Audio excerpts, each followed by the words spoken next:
Okay, great. Thank you. Good morning, everybody. This is the June 8th meeting of the State of Nevada Public Records Task Force. I'm Josh Hicks. I'm the chair, and I will officially call us to order. Do we have someone who can take roll call?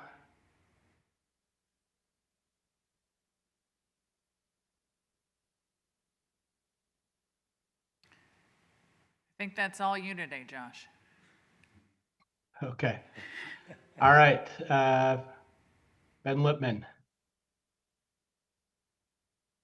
Yes, I am here. Brittany Walker.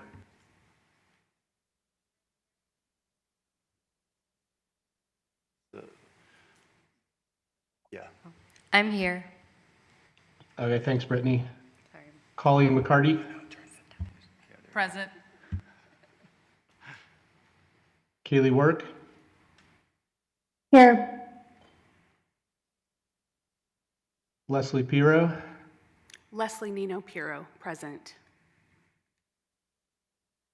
Mitch Fox. Present. Matt Morris. Here. Matt Christian. Here. Stacy Lindberg. I know she had indicated she would not be able to make it, so we'll mark her absent. And Chair Hicks, I'm here as well. So we do have a quorum. And we will go ahead and proceed into agenda item 2, public comment. We will go ahead and take comment from anyone interested in making public comment. Please keep your comments to 3 minutes. And you can always submit written comments if you need to. And I know we have received some written comments, but why don't we start in Las Vegas? Do we have anyone in Las Vegas who would like to make public comment? Josh, there is at least one. And they'll just come to the front of the podium, and there's a handheld mic there to your left.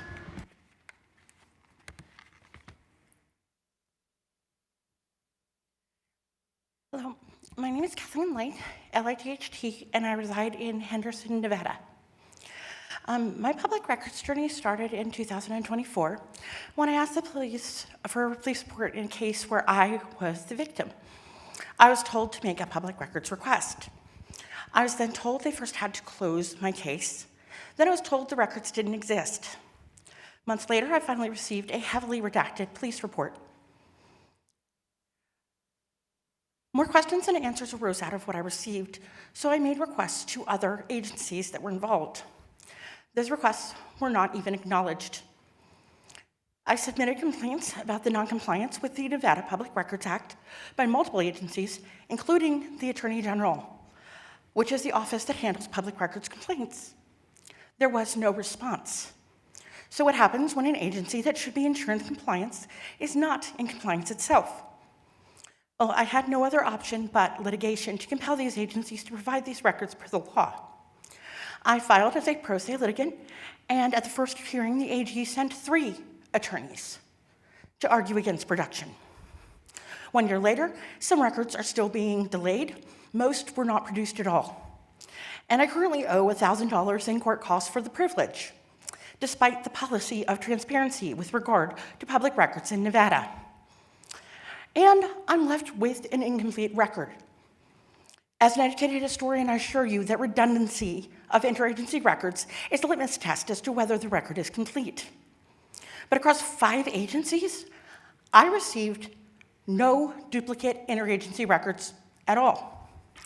This is concerning to me and should be concerning to every Nevadan because the records I'm seeking concern a former deputy insurance commissioner for the state of Nevada. This individual was in a high-level position of authority over matters that included insurance regulation, consumer protection, your health care coverage, including mental health treatment, and more. In 2024, that deputy insurance commissioner raped me on video while I screamed and begged for him to stop.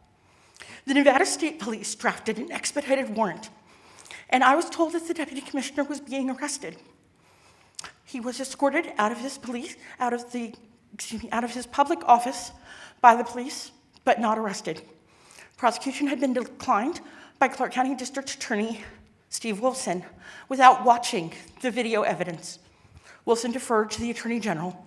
The state police then sent the request for prosecution to the Attorney General's office twice, and that office declined prosecution and will not respond to any requests for information as to why. Today, I'm simply trying to understand why no charges were filed against the man who clearly, according to the state's own investigators, raped me while in a position that affected millions of Nevadans at the time. The public record is the only place where I have obtained any information. Public record is where, in my mind, any hope of understanding what occurred behind closed doors will ever be found. Thank you so much for your time. Thank you for allowing me to share my story, and thank you for your dedication to this important matter of public concern. Thank you, ma'am. Are there any other public commenters in person in Las Vegas? It does not appear that there are any additional. Okay, we will move to online. Do we have anyone monitoring the phone line for commenters? I can see some hands up on the screen, which I will call on, but I wanted to see if, I'm not sure if we have anyone who is able to monitor the phone numbers. Yeah, Josh, there is someone monitoring it, and we'll see if we can get them unmuted so they can speak. Okay, great. Thank you. Why don't we start then with our online commenters? I'm just going to go in the order that I see them on my screen. Mr. Church, you are up. Thank you very much. My name is Jeff Church. I live in Reno, Nevada. You'll probably be hearing my name later in the presentations. Basically, I submitted written comment, and one of the things I found out is some other states use an ombudsman system, and so I would urge you to look at that. I think we all agree the system isn't working.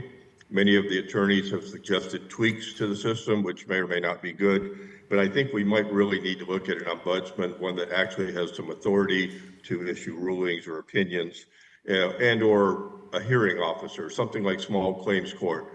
As you're going to hear later about my matter, it cost hundreds of thousands of dollars, I think, at the end for both sides.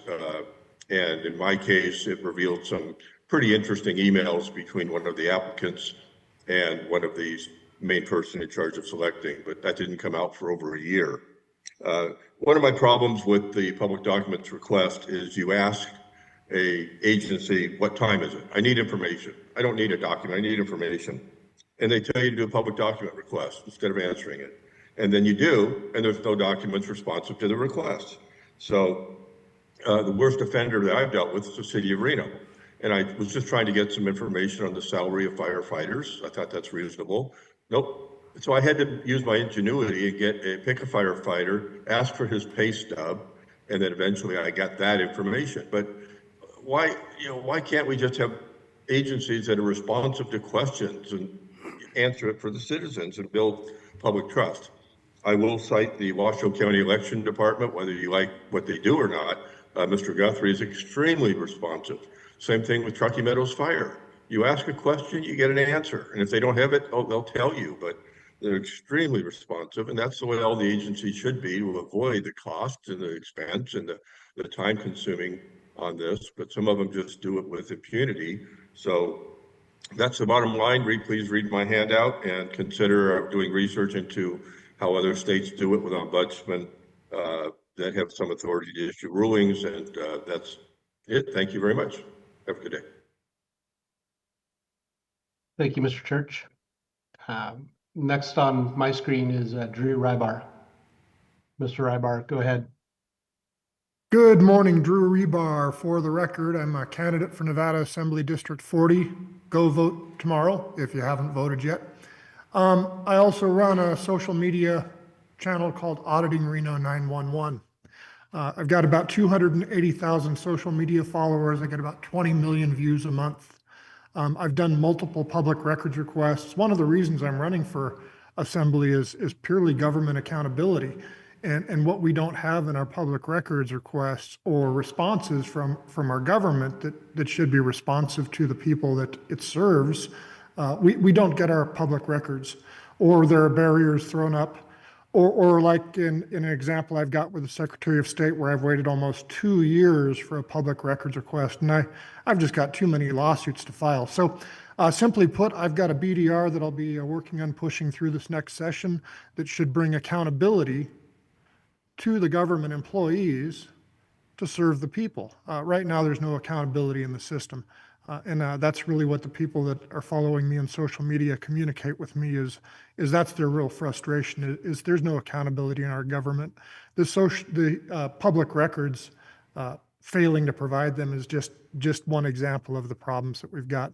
Thank you very much. Have a great day. Go vote tomorrow, and God bless all of you. Thank you, Mr. Rebar. Next up, Oscar Williams. Good morning, everybody. I am Oscar Williams from Reno, Nevada.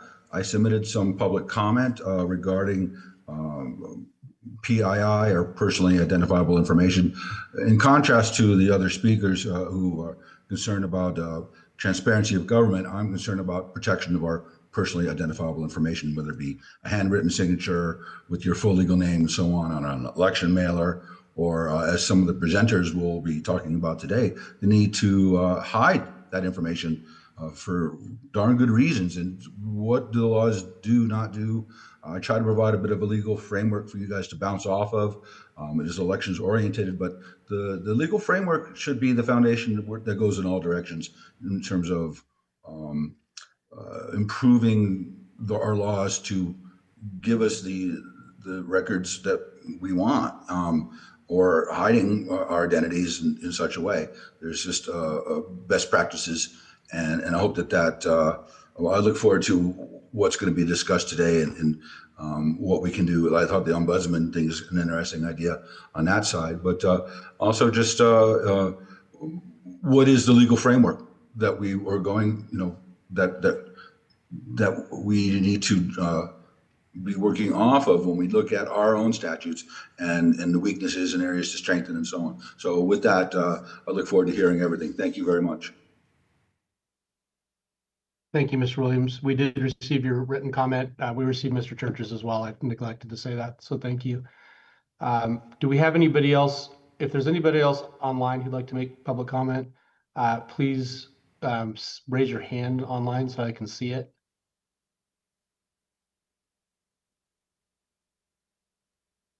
I'm not seeing any others. If you're having problems raising your hand, maybe just say something if you'd like to make public comment.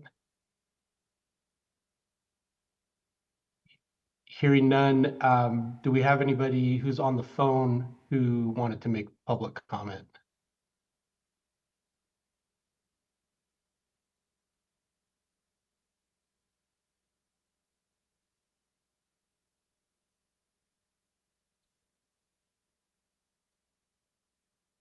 Doesn't sound like we do. There will be another opportunity to make public comment at the end, so unless anyone else is waving their hand, I think we've got everybody who needed to make public comment. We'll move on to approval of the April 27, 2026 meeting minutes. Does any of the task force members have any comments, or if not, we'll be looking for a motion in a second.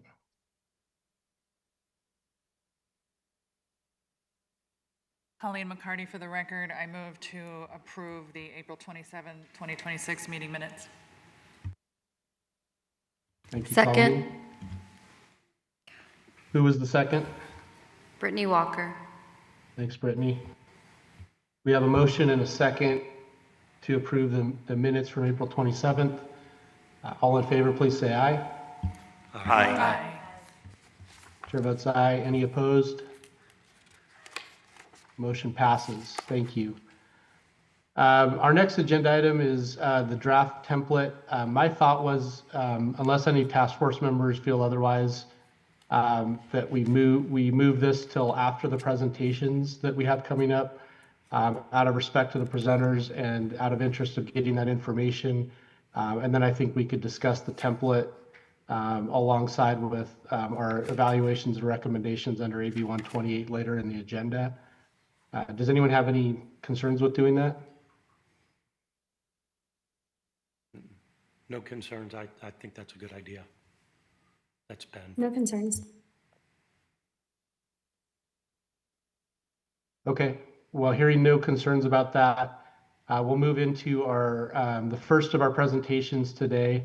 This is agenda item 5, a presentation from Glenn Cook with the Las Vegas Review-Journal. Is Mr. Cook present in Vegas? He is. He's coming to the podium now. Great, thank you. Mr. Cook, whenever you're ready, go ahead and proceed. This on? Yes, thank you.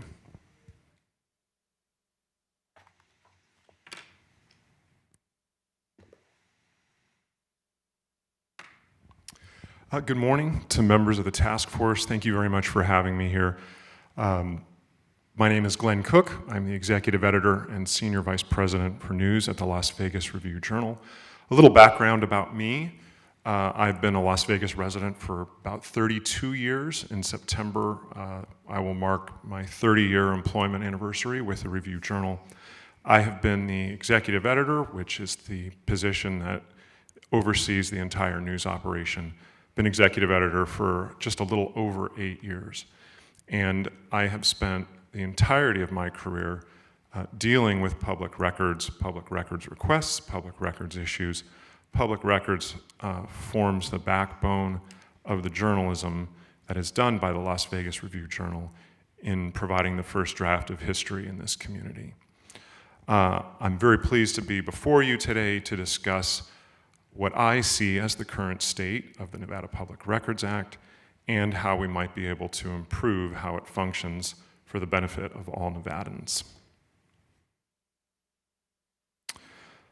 To start, the Nevada Public Records Act is a strong, very clearly written law. If you read the law from beginning to end, its intent is clear. How it is supposed to be carried out for the benefit of Nevadans is clear. The public records are assumed to be public unless there is some type of exemption in them. And currently, the public encounters frequent hardships and barriers in trying to access public records. There's wide inconsistency across the state, from rural Nevada to urban centers, local governments to state government. We get wildly different interpretations of how the law works and how public records requests are handled and processed for members of the public or members of the media.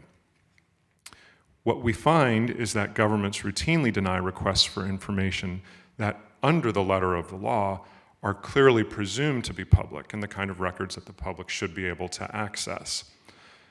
It is my belief that requesters shouldn't have to encounter such frequent hardships to gain access to information, but time and time again they do. And I think this is part of the reason why we're all here today. I think the most important point I can make in my presentation to all of you today is that transparency is not a discretionary function of government. It is not an optional function of government. It is an essential function of government.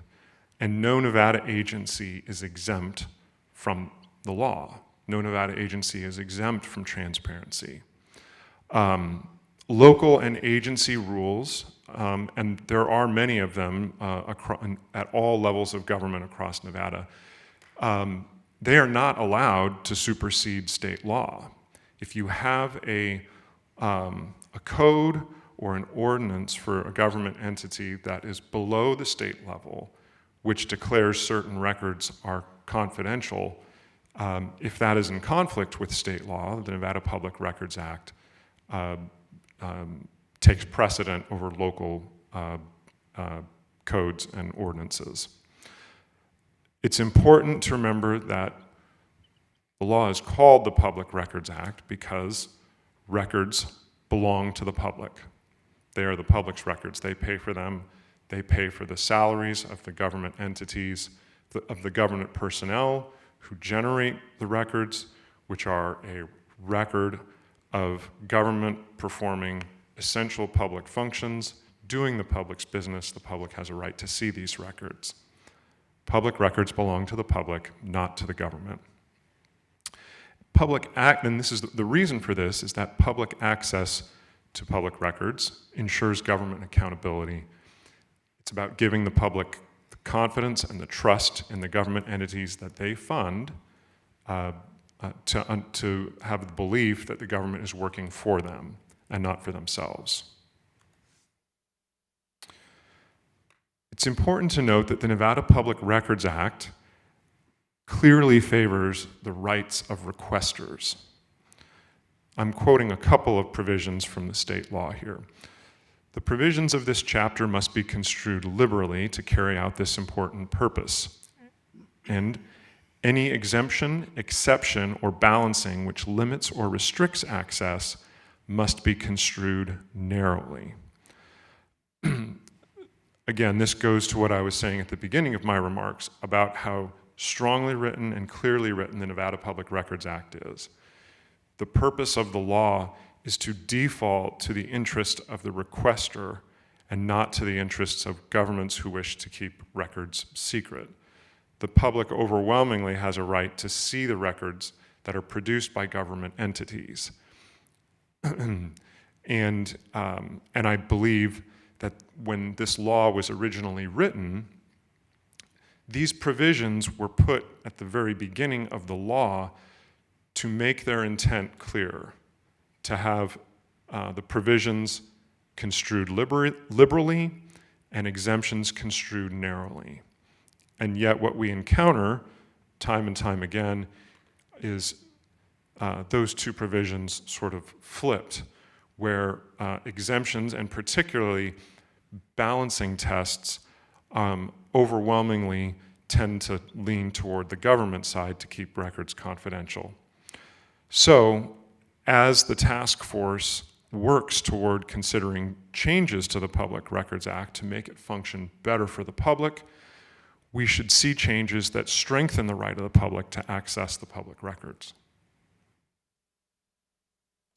One of the greatest barriers to public information, and one of the concerns that we hear most often from government, is cost. And the cost of providing public records really should not be in dispute. Records belong to the public, and the public already funds the workforce that generates the records and should provide access to them. Governments can't charge the public for staff time to redact, review, and fulfill records requests. They can't charge a per-page fee for records that are produced electronically. And the important reasons for this are that excessive fees discourage openness, and they're not within the spirit of the law. You shouldn't have to work for the largest news organization in the state to gain access to public information. Yes, can the Las Vegas Review-Journal easily afford a $50 fee, a fee for maybe a couple of $100s that we might pay under protest in order to gain access to the information? Yes, we can afford to do that on a routine basis. But for an average taxpayer who, whether they're seeking access to a police incident report or an arrest report or a government contract or any other form of record that interests them, email correspondence involving their city council representative, if they are confronted with a fee that's not even $50 or $100, there are a lot of people in this community, in this state, who simply can't afford that. They can't afford to pay that fee.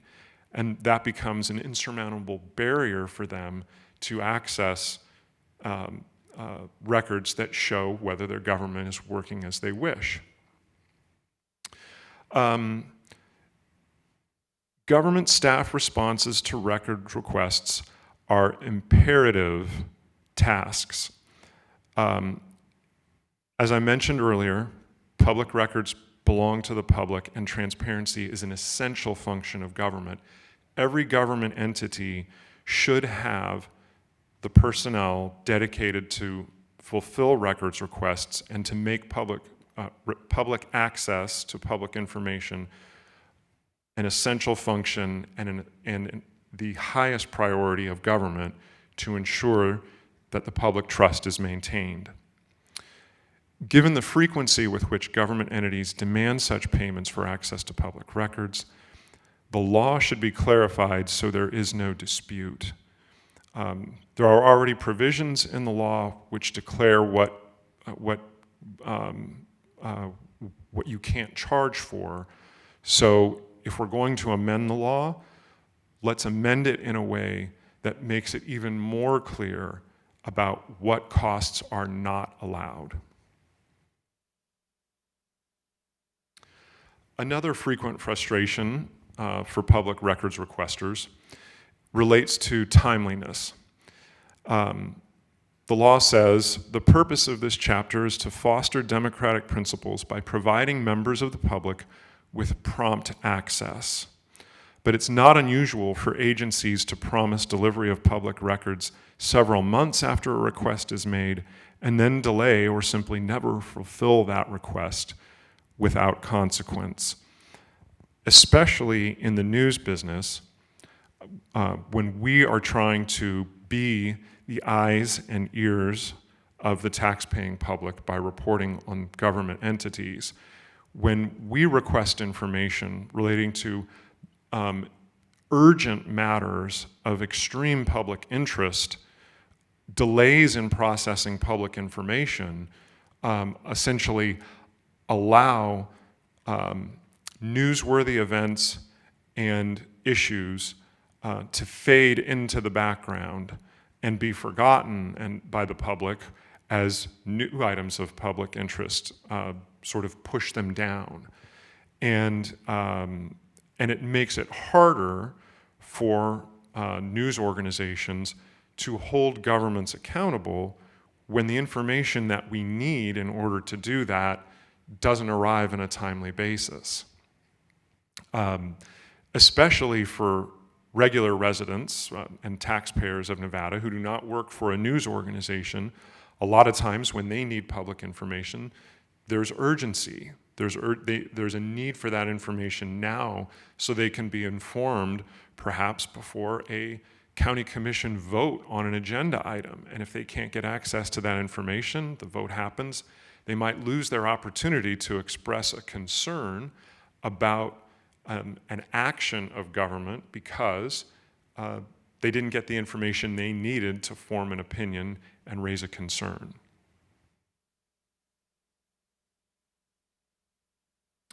Now, how does the Nevada Public Records Act work today?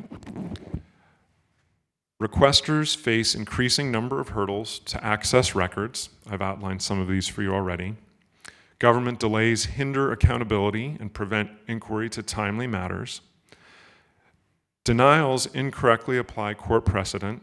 We see this a lot when, at the Review Journal, when we request public information, and in having those requests denied, there are many, many Supreme Court cases that address how the Nevada Public Records Act is supposed to function, and many times we see those court precedents misapplied under the letter of the law, the letter of the ruling, and the spirit of the law, and used as a reason to deny access to information.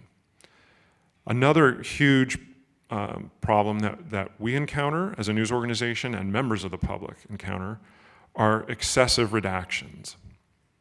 Very, very common for government entities in Nevada, where if there is even 1 or 2 lines of information in a public record that are believed to be confidential, that the entire page might be redacted or an entire document might be redacted, rather than simply narrowly redacting the information that is deemed to be confidential or personal. Excessive redactions are a major hindrance to the access to public information today. Another thing that hurts the access to public information is simply that governments face no real penalties for violating the law. Now, under amendments to the law in 2019, it is possible for governments to be fined for willful violations of the Nevada Public Records Act. It has been about 7 years since the amendment to that law was passed, and we have yet to have a court finding of a willful violation by a government entity of the Nevada Public Records Act in the state of Nevada. And the reason for that is it takes a court to find that violation. And most members of the public and many media organizations today don't have the resources to go to court to fight for that type of finding. Outside of that, there is no accountability. There is no accountability for government, even if they break the law, even if a court determines they break the law. There is no consequence, there is no penalty. And as a result of this, the clarity of the law, the strength of the law, which I outlined at the start of my presentation, has been completely turned on its head to where now, instead of having a liberal interpretation of the law, we get a narrow interpretation of the law by government entities about what is public and what is not. All of these current problems will become worse if the Nevada Public Records Act is changed to favor government secrecy or exacerbate the costs or effort needed to access public records. Keeping public records secret hurts the public interest. One thing that's really important for the public in gaining access to public information is it's not just the one-off events or the one-off votes that we might see at different levels of government. It's about gaining an understanding of whether long-established policies actually work, and do they help the public? Can we gain access to the information that might help us understand whether entire institutions are functioning as well as they could? I've frequently heard stories from people working within government or researchers at UNLV struggling to gain access to records as it relates to public education when they're simply trying to research whether something works or not, and they can't get information out of school districts or the Nevada Department of Education to help them understand whether something is working for the children of this state. We are routinely denied as a news organization when we're trying to do news reporting on particular issues that relate to public policy, kind of policies that someone might base an election campaign on, and we can't get answers to those questions. So as a result, it hinders changes in law and policy that might improve Nevadans' lives. There's no accountability for institutions or individuals failing their responsibilities, which makes an invitation to nonfeasance and malfeasance and results in diminished public trust and less understanding of how government works. Failing to provide public records is expensive to the public and leads to wasteful spending. So, the Las Vegas Review-Journal, as I mentioned, as the largest news organization in Nevada, we have more resources than the common average taxpayer who might request information and be denied. Over the 30 years that I've been with the Las Vegas Review-Journal, we have sued different government entities many, many times in order to gain access to public records, where we were not able to reach an agreement with a government entity on providing records, and that is really, really expensive. It's expensive for the Review-Journal. It's expensive for the government because the governments, more often than not, will hire outside counsel to litigate those cases. And then when government ultimately loses in court, the government is not only stuck with the bill for the outside counsel, but then is ordered by the court to pay the Review Journal's legal fees in trying to gain access to those public records. And because the law so clearly favors requesters, government is unlikely to prevail in these public records cases that go before the district court. These legal fees will routinely cost the public in total, when you add up the outside counsel to represent a government entity and the fees for the legal representation for the Review Journal, for example, hundreds of thousands of dollars per case is not uncommon. And so when we hear government entities raise concerns about the costs of complying with public records requests, those concerns, from our perspective, will ring hollow when there doesn't appear to be as much concern about spending hundreds of thousands of dollars litigating a case that is overwhelmingly where the law is on the side of the requester. So, and the courtroom losses are piling up on the government side, and those have been very expensive to governments over the years. What does this look like for the Review Journal? We see some of the things we encounter on a regular basis. Something as simple as an arrest report, our access to arrest reports is just wildly inconsistent across the state, whether you're dealing with a city or a town police department in rural Nevada, a county sheriff's office in rural Nevada, in the urban centers. Whether you gain access to an arrest report is, it's not even a coin flip. It's just sometimes the odds are stacked against you. You may or may not get it. And this is really frustrating when you're making requests under the Nevada Public Records Act, and the reasons cited by law enforcement agencies all over the state are all over the place. I'll mention this again soon, but the Department of Motor Vehicles, for example, for years and years, if you had a driver who was either caused a horrific accident, maybe a driver who was arrested for killing people in a crash, drivers arrested, we could go to the DMV, we could get that individual's driving record. How many tickets have they had in the past? How many points are on their license? That was public information for decades. All of a sudden, less than 2 years ago, DMV announces, we're not releasing that anymore. Sue us, okay? We see the massive redactions of public information, government claims of exemptions where they don't exist, extreme difficulty obtaining data that addresses community problems and public policy. And so at the Review Journal, we end up, when we're like any other business in a lot of ways, in that we have employee turnover. People come work for us for a few years. Some stay, like me, stay forever.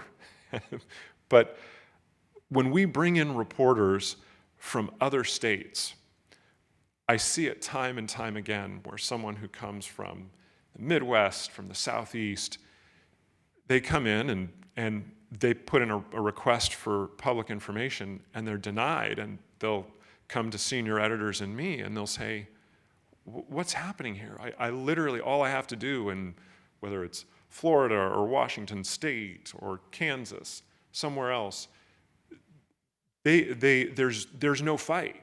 There's just no fight. The records are simply handed over. And here, public records requests are routinely become a weeks-long or months-long exchange of emails, letters exchanged between counsel, and perhaps ultimate denial. And so this frustrates journalism in Nevada and has done that for many years. Some investigative journalism that we have attempted to do that's been stymied by public records denials. I'm going to go back to this DMV policy. So for those of you who are like me, have been here for a very long time, you probably recall around 5 years ago, 4 or 5 years ago, I think, there was a horrific crash in North Las Vegas that killed 9 people. And it involved, and the accident was called by a driver who was driving a Dodge at a absurdly high rate of speed, ran a red light, hit a van, killed, he and his passenger were killed, 7 family members in the van killed. Within weeks, we had access to this man, the driver who was killed. We had access to his complete driving history. We didn't have any problem getting information from the DMV on what the DMV had related to his driving record. And it helped us generate a series of stories that reported essentially how dangerous drivers are allowed to stay on the roads in Nevada, and how they are continually allowed to return to the road, even no matter how many times their license has been suspended or revoked, no matter how many points they get on their license. And it was impactful journalism. We have tried to continue doing that reporting. It is my opinion that the driving culture in Southern Nevada certainly has not gotten any better. I personally believe it's gotten worse. And so we try to access information as it relates to enforcement of traffic violations and DMV's role in licensing drivers, regardless of what their driving record is, and we can no longer gain access to that information. Untold numbers of local government employees are sheltered from accountability because of personnel records exemptions that don't actually exist. One of the more frustrating recent examples of that relates to the 2022 murder of Las Vegas Review-Journal investigative reporter Jeff German by Robert Tellis, who was the elected public administrator of Clark County. We wanted to continue the investigative work by Jeff into Robert Tellis that got Jeff killed. And Clark County fought for years for the privacy rights of a murderer who was in jail, who was ultimately convicted, saying that he had a right to have some of his personal communications when he was in elected office withheld from the public.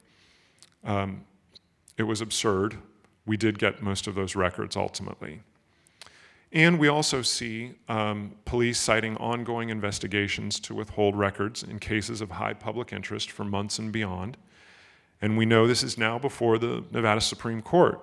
The Nevada Supreme Court is going to essentially, we hope, decide whether this is an actual exemption to the Nevada Public Records Act.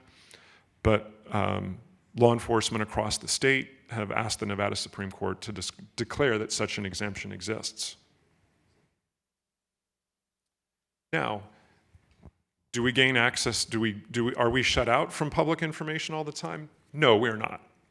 We do. There are certain classes of records that we regularly get access to, especially as it relates to money, to the finances of government, to payroll, to expenses, and other items. So years ago, turn back the clock here, I think 12 years. The Review-Journal worked with the Metropolitan Police Department for a couple of years, and we produced a series called Deadly Force, which was an in-depth examination of Las Vegas police shootings. And that investigation, I strongly believe, led to reforms that made policing in Las Vegas better and more accountable. More recently, about 8 years ago, we had a rolling investigation of the Las Vegas Convention and Visitors Authority, examined their expense records, uncovered multiple spending policy violations, and the investigation ultimately led to criminal prosecution of executives for misuse of taxpayer-funded airline gift cards. Through public records requests, we discovered that the elected constable of the city of Henderson had used tens of thousands of dollars in county funds on personal expenses. We uncovered problems with police radios during the October 1 mass shooting that hindered the response. Going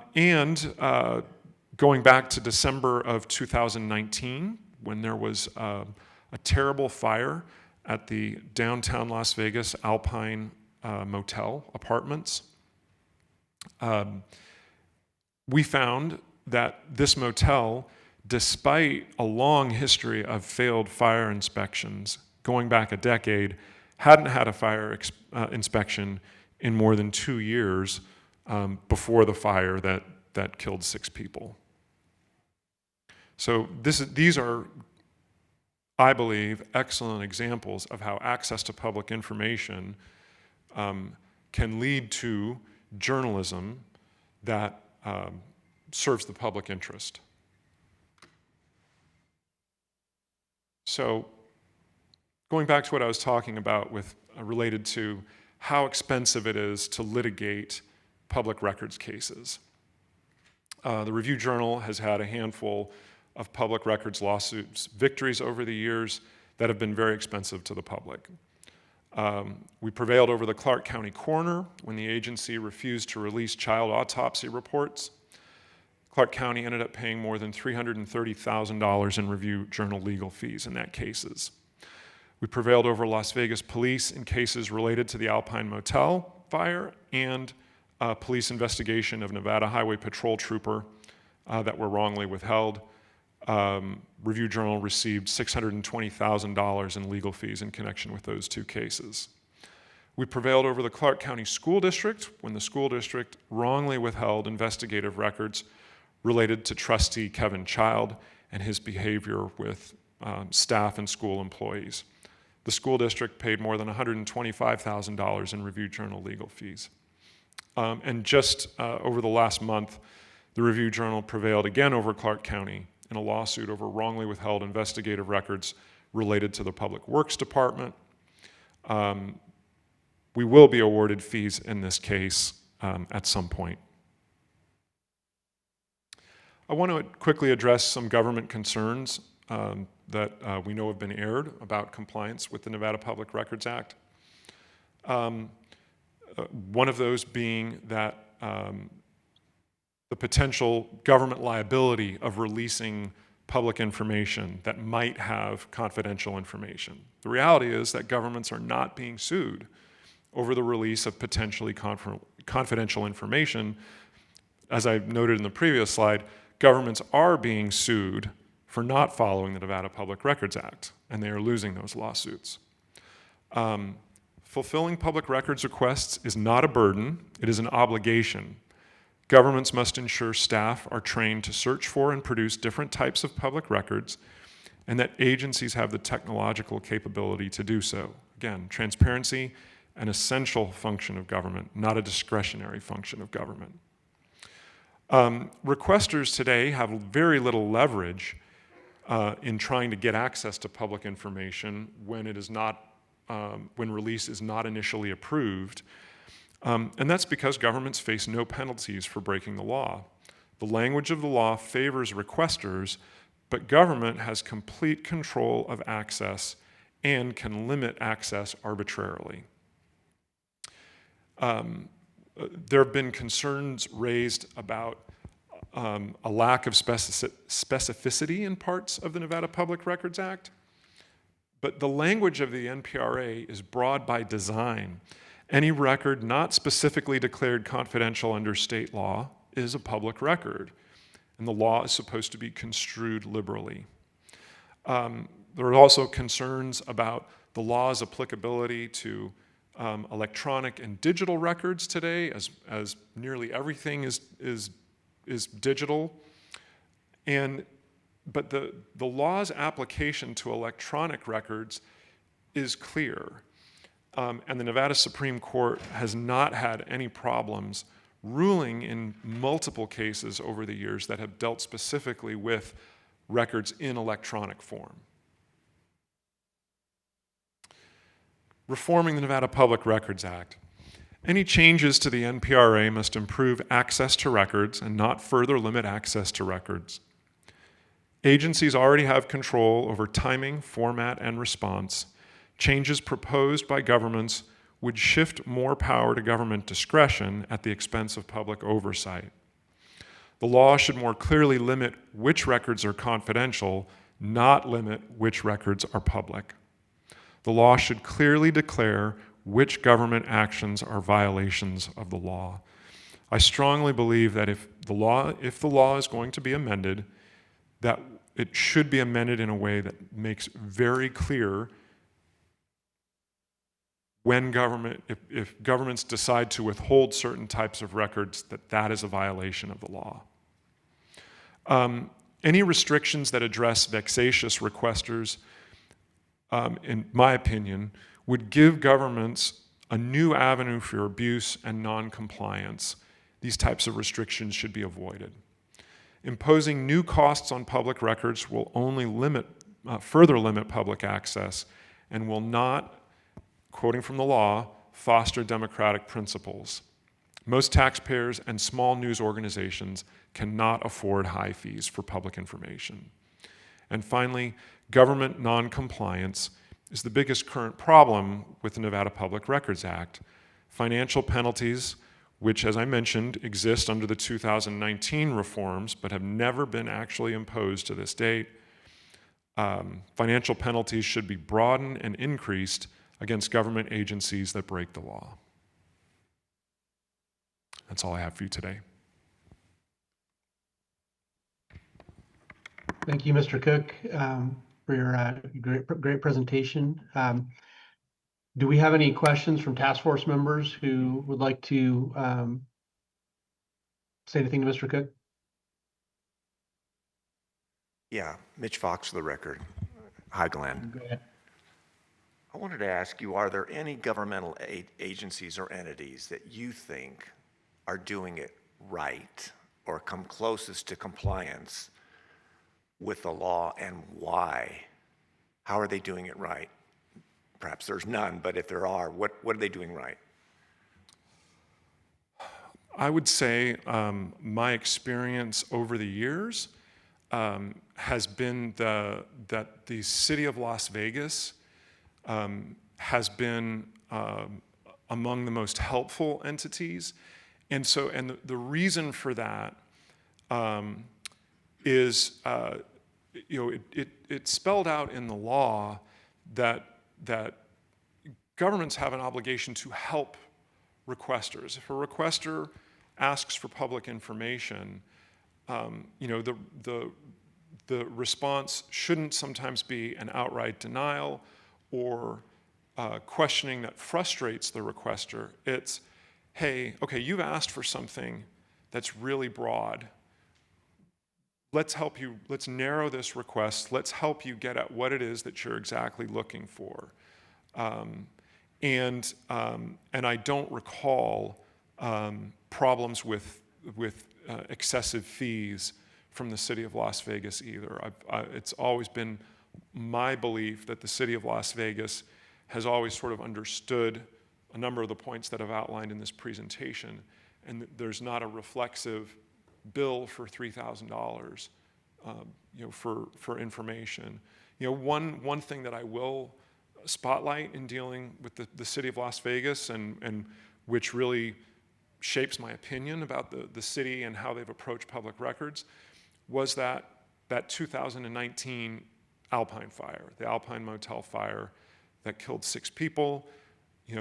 Some of the core details to that fire that we uncovered through public records requests, were that you had a slumlord. You had a slumlord landlord in that case, been flagged by Las Vegas police.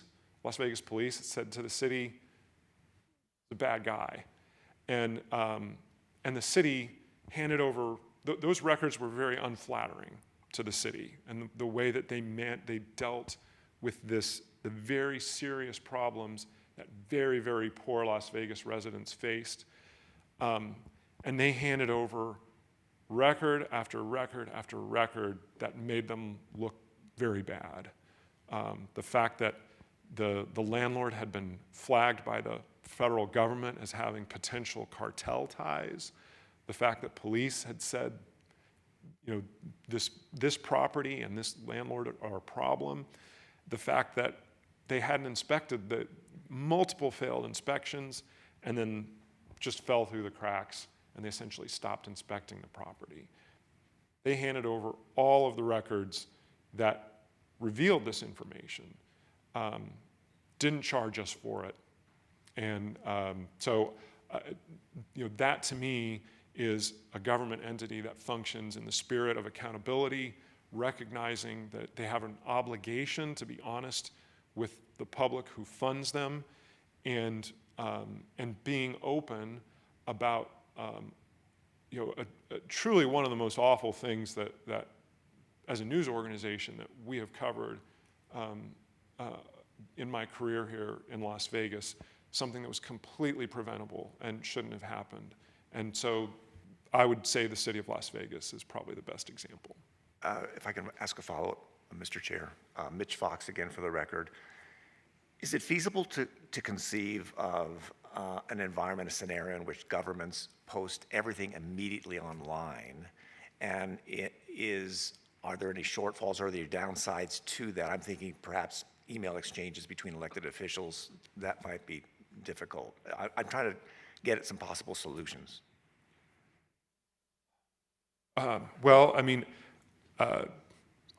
I'm certainly in favor of more transparency, right? And the more transparency, the better, from my perspective. Now,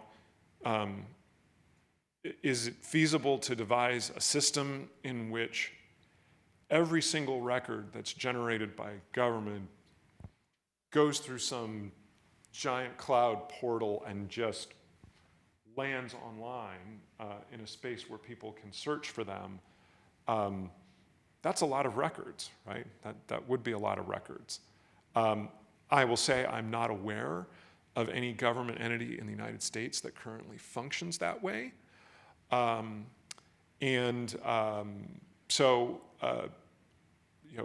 If there's a way to do it, I would take it. Thank you.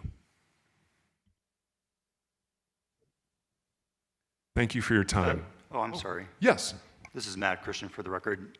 Thank you, Mr. Cook, for your presentation. I think that you really touched on pretty much every issue that we as a task force are supposed to be evaluating and making recommendations on.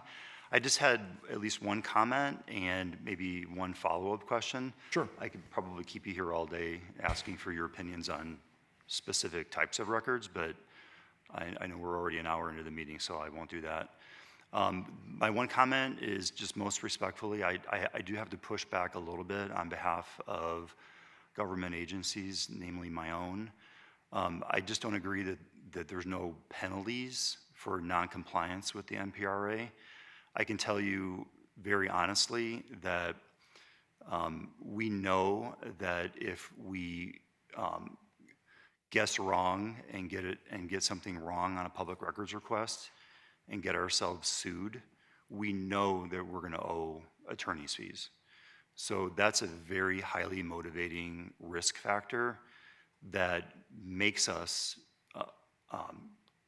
comply with the law as much as we can, knowing that the Public Records Act must be construed very broadly, and that any confidentiality that we're asserting has to be construed narrowly. So it really is. This is public money. I'm a public servant. It would be very irresponsible for me to allow Metro to be sued knowing that we're going to end up having to pay attorney's fees. So that's just my little bit of pushback on that.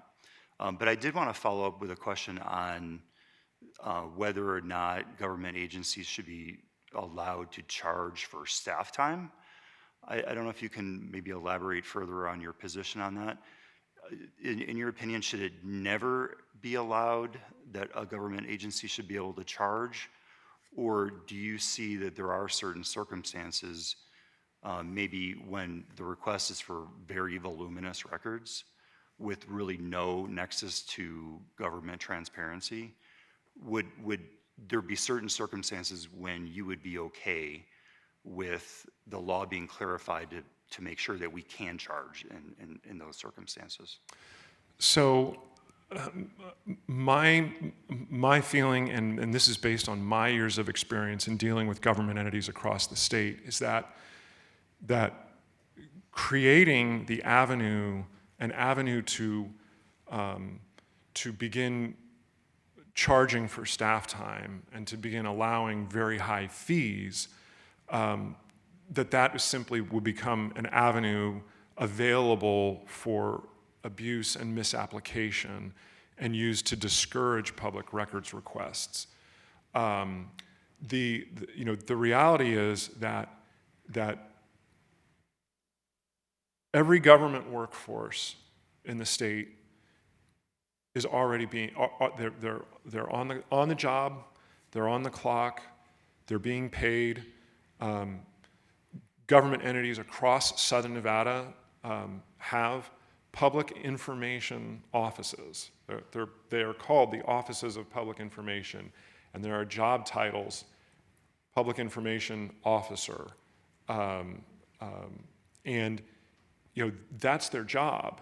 Now, I think if you deal with an extremely voluminous request, as you're describing, in my mind, what becomes a reasonable accommodation on behalf of the requester is it's about time. If sometimes, if you're talking about a public records request, you're asking for a body-worn camera, for example, from one specific officer going back 2 years, and I want it next month, okay? I think that reasonable people would say, that's a lot of 10, to 12-hour shifts over, 104 weeks of work.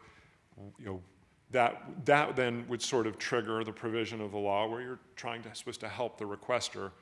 What is it you're specifically looking for? But no, I don't favor a provision in any amendment to the law which can start triggering staff time, because even billing for one single employee for 1 week's salary is an insurmountable hurdle for the vast majority of requesters. So. I really appreciate the way you're giving some examples from the past. And if you don't mind, I would just love to run an example past you and just get your opinion on Sure. it. This is one of the times that Metro would charge. Because I think we don't charge for arrest reports. We don't charge for body-worn camera if it's a matter of widespread interest and we're going to publish it on our YouTube channel. We don't charge for that. But there are times that we do charge. And this is just one example that seems to be coming up often lately.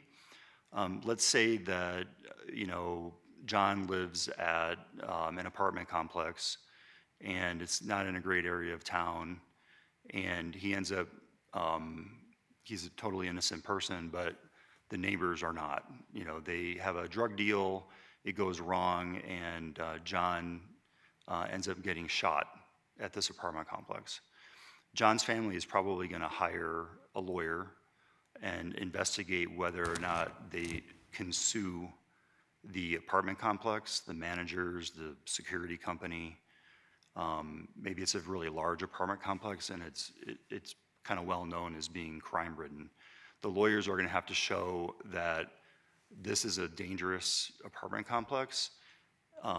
Everybody knows it, and namely the owners and managers, that they've known for a long period of time that it's dangerous, and they failed to do anything about it. So how do they prove that? They prove it by sending Metro a public records request. The public records request will ask for a report for every single event that ever happened at this apartment complex for the last 5 years.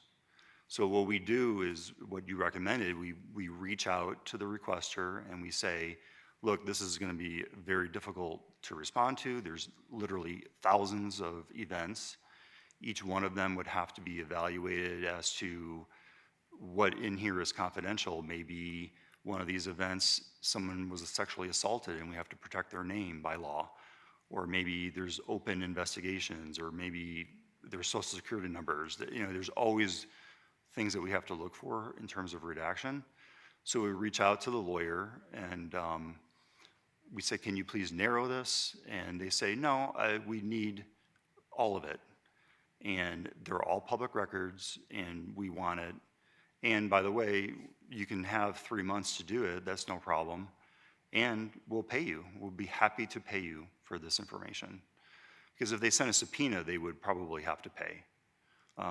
They don't want to send a subpoena because then the other side will know that they've sent this request to Metro. They'd rather not tell the other side. So we have an arrangement, we've done this several times, where we've calculated the amount of time that it would take for staff to prepare these thousands of records. And then they're really not a matter of public interest, right? It's just data, it's just mass data. And the lawyer is more than happy to pay us. So I'm just wondering if you have any, would that be something that you would disapprove of, or? I personally would not be opposed to an arrangement where if someone offers to pay to expedite a massive information request, I think that's a reasonable provision. But I think the important thing is that to make clear that someone not agreeing to pay for expedited service does not constitute a reason for a denial of that information. The other thing that I would say, under your scenario, which I know is very real, is, and I mentioned this in my presentation, which is it's about the importance of technology in helping people gain access to information. And so what I would say for Metro is, one, having the IT infrastructure, the software, the tech in place to where you can generate a report, based on all your daily incident reports, where you've got an address day by day. Every officer responds to every call that comes in, and you've got that address, and having the ability with a fairly simple database interaction to have a report processed that lists the addresses of this apartment complex that you're referencing, and starting there as a data point, right? And being able to generate that access, that information very quickly. I know we did a story a few years ago. We spotlighted somewhere between, I can't remember, it was 2 to 4 apartment complexes on Boulder Highway in Metro's jurisdiction, and essentially identified them as they were the most responded to addresses in Metro's jurisdiction, looking at why that was the case. We were able to build that in large part on our own because we collected the information from you and were able to do that on our own. So maybe there's a way to make that information more public, more publicly searchable by parties on the outside, just like the way that we access booking logs at the jail on a daily basis, giving more access to call sheets. Is that the term for? Calls for service. Yes, calls for service. Creating better access to calls for service so that people can see where police are going to. That would be, I think, an incredible resource for the community to know if police be able to very quickly find out, are police coming to that house down the street that you think squatters are living in? Are they going to that apartment complex where there's a lot of noise and activity in the overnight hours? And then the other thing that I would say is just, that AI is changing everything in the world. It's changing the news business, and perhaps there's some way for AI to work through body-worn camera video in the near future to help identify things that people are looking for. We definitely agree with that. We're looking into AI as we speak, and to the extent it can be used to facilitate, we would definitely be interested in that. Just to be clear, I mean, a call for service log, those are easy to produce. Yeah. And we would produce those. I think we do sometimes charge for those too, but the cost is very minimal. Yeah. It's when you get the call for service log, it doesn't have any of the details, right? So you have to then get all the reports, and those are kept in different systems, and so that's where the really burdensome nature comes in. And also, you bring up a good point about AI and readily available information. Anyone can go on at least Metro's website and see recent crime in any address. You can't get the reports, right? Yes. Because those are kept in different databases, but you can at least see what types of crimes are happening, or what types of calls are happening at different locations. And actually, when we get public records requests for this type of crime data, we refer the requester to that database, and many times it's good enough and that's what they want, but there's other times it's not good enough, and that's where we get into these really big problems with voluminous requests and taking additional staff and augmenting what we already have in our public records unit to comply with one of these really voluminous requests. So I appreciate those comments.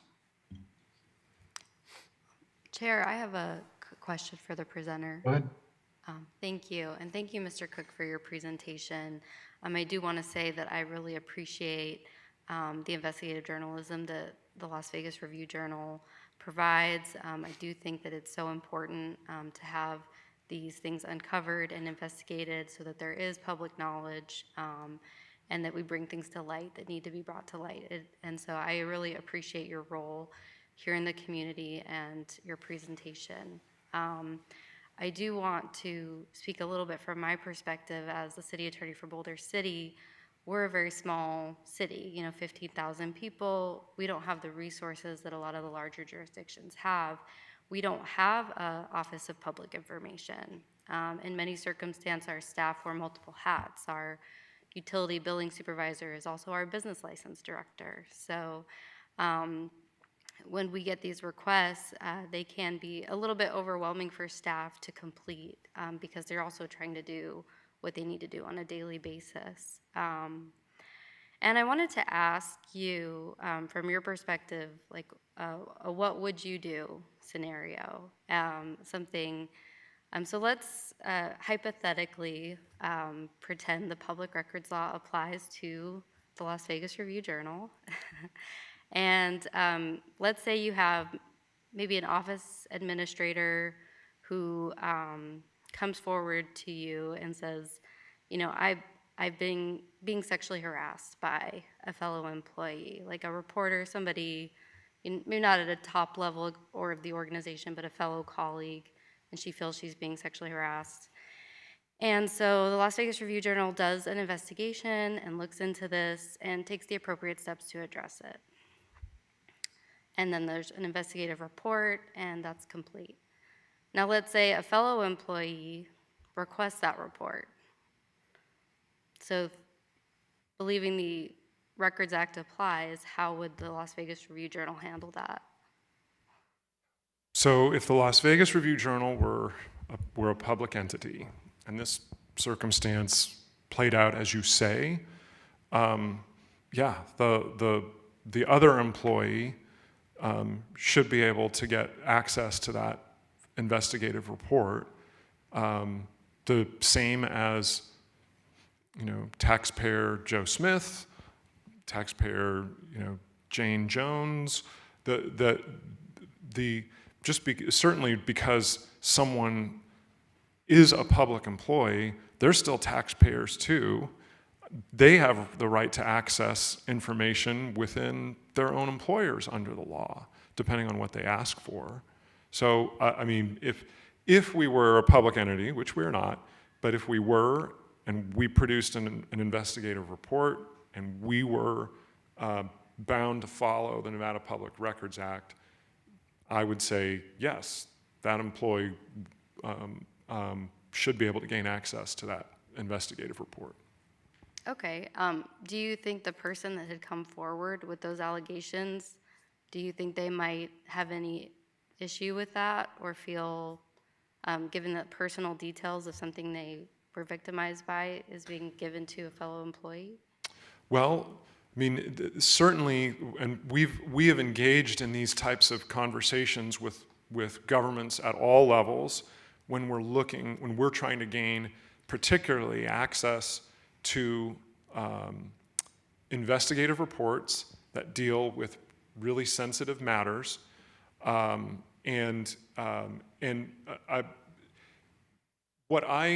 thing that I most commonly tell, and when I have to deal with a government entity, is that just speaking as a news organization, just because I should have access to certain areas of information, it doesn't mean we're going to publish it. I mean, we have the discretion as a news organization to publish, so we typically don't identify victims of sexual assault in criminal proceedings, for example.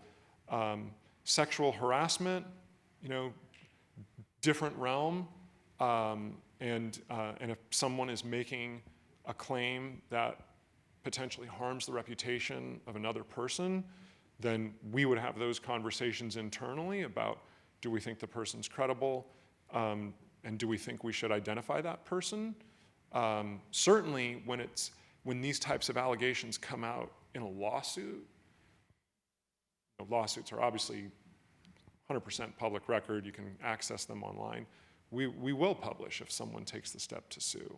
So I think there's room for conversation about how that works, but our default is, our default position is more transparency is better. Gaining access to all the information we can get at is important, and you let in the circumstance that you described, you let that other person see the document and decide for themselves who's credible and who's not. Okay, thank you. It was helpful to hear your perspective. Can I just add one comment to that? Sure. Because I think we're getting really close to kind of exploring the point of view of the government agency. I have a feeling that in that scenario, being that the RJ is not a public agency, if another employee asked for that report, the RJ would probably keep it confidential and not disseminate it. And they don't have to, because you're not a public agency. Correct. But the reason that you wouldn't disseminate it is you would be interested in protecting the confidentiality of your employee, the privacy of your employees, and you wouldn't want there to be this demoralizing fighting going on internally. It would be a negative for all the employees to know what all the other employees have done wrong. And so those are really good, valid reasons to keep it confidential. And so most private entities would keep it confidential. So I think our point is that those are still the same concerns that we have. We don't want that to happen. And if the legislature decided that they wanted to make it clear that the average everyday personnel record is confidential, it wouldn't really be all that of an outrageous thing for them to do, because there are good reasons for it. There's sound reasons to keep that confidential. Well, what I would say in response to that is that, I mean, when people, regardless of position or if you're in a government entity, or you're running for office to be at the top of and providing stewardship and oversight of a government entity, there is a fundamental understanding that working for a public entity is fundamentally different from working for a private entity. And one of the big things that I would distinguish in your scenario, which I appreciate very much, is as a business, the Las Vegas Review-Journal, we rely 100%, all of the money that we take in is voluntary. We have to go out and find customers, we have to find readers, subscribers, advertisers. Our entire existence, as well as the existence of every other business in this community, is based on voluntary transactions. When you go to work for a government entity, it is with the understanding that there is that governments work for the people, and as such, they are subject to the Nevada Public Records Act. There is a built-in requirement that you operate differently. It is understood that you will be subject to far greater scrutiny than somebody who works for a private company.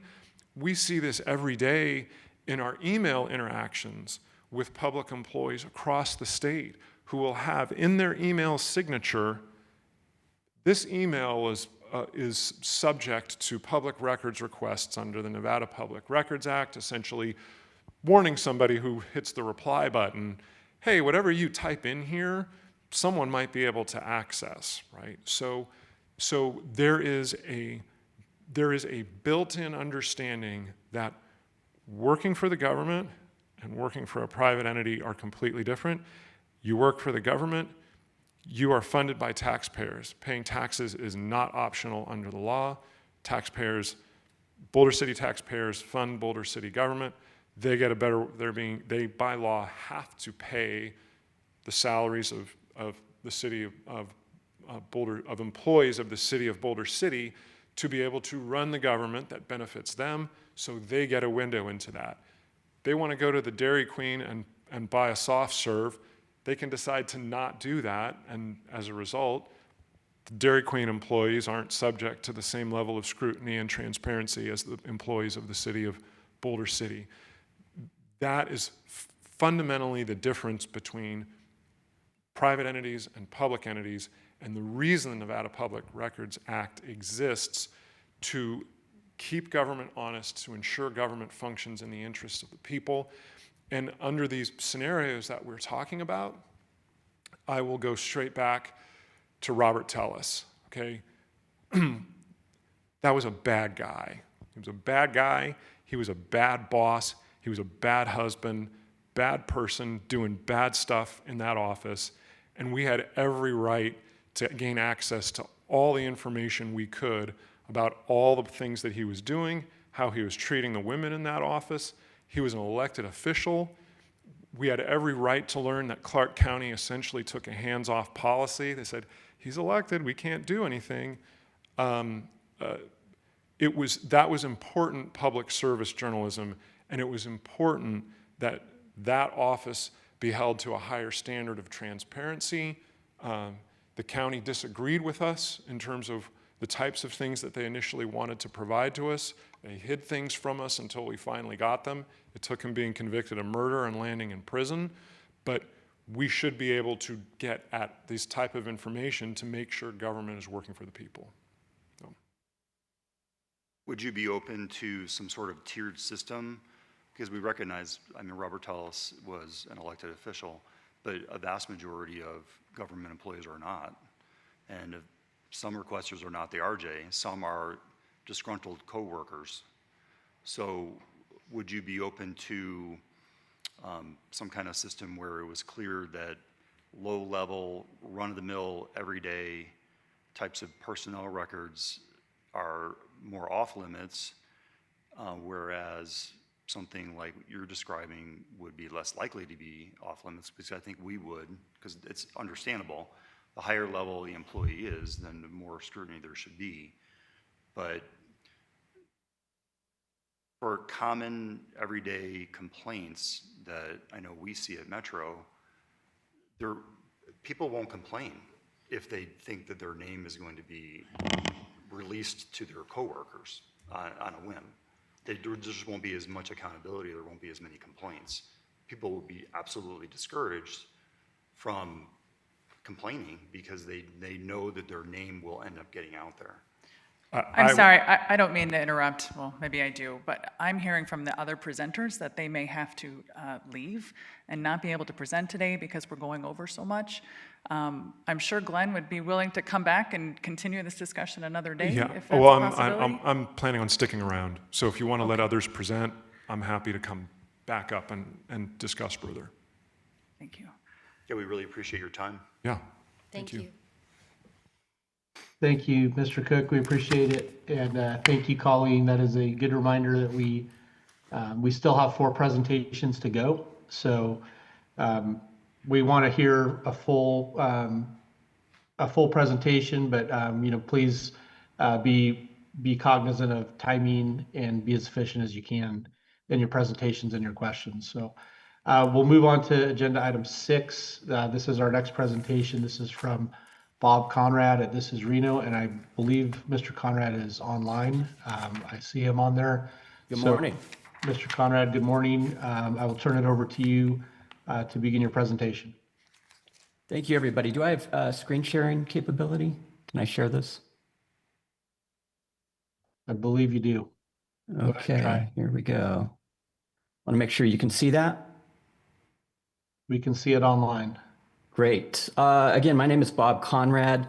I am currently the president of the Nevada Press Association. I serve on the board of the Nevada Open Government Coalition, and I am the publisher and editor of This Is Reno. We are a digital online news source.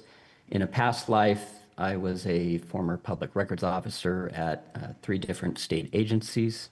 So I'm very familiar with the Public Records Act, and I have a lot of experience with it. Today, what I want to talk about is just a few cases. I promise to be brief to explain why you keep seeing headlines about public records violations in Nevada. And this is really occurring with agencies of all levels, from small school districts all the way up to the Attorney General's office. And essentially what's happening is that government agencies are failing to follow both the letter and the spirit of the Nevada Public Records Act. We've had a handful of cases up here in Reno that I think demonstrate that. One, as former school board trustee Church just spoke about and during public comment, is he did sue the Washoe County School District at a time when he was serving as a trustee after he was denied access to several records, one of which indicated on the record itself that it was a public record, but the school district nevertheless denied him access to that record. He did sue, and when all was said and done, the school district was ordered to pay $40,000 in fees. The district argued as part of its defense that a trustee has no standing to sue over public records. That was one of its arguments. And after it ultimately lost the case, essentially lost the case, the district then hired a private law firm to continue to challenge it, which immediately triggered a recusal by the judge who had worked for that law firm. And then when there was a new hearing in the case with a new judge, the judge even essentially noted that what the district was doing was judge shopping, and ultimately did not buy their arguments to continue in that case. So Church did prevail in that. Another case here locally was the Gerlach General Improvement District. They had to pay $96,000 in attorney fees after losing a lengthy public records battle. And essentially what happened is there was a ratepayer situation going on. A customer wanted access to ratepayer contact information so he could protest a fee hike, and was immediately denied a records request for that information. GGID's hired law firm said there were no public records responsive to that request. And when all was said and done, the law firm that made that initial denial and essentially lost the case on behalf of the GGID ended up getting $71,000 for all of its work on that case, while the plaintiff got $25,000, and the ratepayers then were on the hook for, last we were told, $600 each. So that's essentially every Gerlach resident. And the quote from the law firm is that the client is responsible for paying any attorney's fees and expenses owed to the attorney, even if there is a judgment outstanding for such fees. So that's another case up here that we've seen. This is one of my records requests. Washoe County, I requested recently some budget enhancement documents for all of its agencies, and the request was denied. I've never seen budget documents ever denied as a public records request. And the reason here to me was very curious. They called it a deliberative process, which is not a term that is, to my recollection, in the Nevada Public Records Act. And essentially what the county said was that because this information was not discussed at an open public meeting, it was not a public record. And again, there's no specific legal authority cited with this denial as required by the Nevada Public Records Act. So to me, this is a pretty egregious violation of the NPRA with, as Glenn Cook noted, very little recourse on our end to do much about it, other than cough up money for expensive litigation that's going to take anywhere from up to 4 years to resolve. So that was a case recently. Another one here from last year, there was a major, I think a precedent-setting court victory at the Ninth Circuit related to an academic freedom case here in Northern Nevada. What I had requested was a copy of the settlement with a professor who had sued the system of higher education, and he ultimately prevailed. And what response I got was very curious. Well, first, NSHE denied that they had the records and that they were not the legal custodian, even though the attorney in the case is listed on the NSHE website.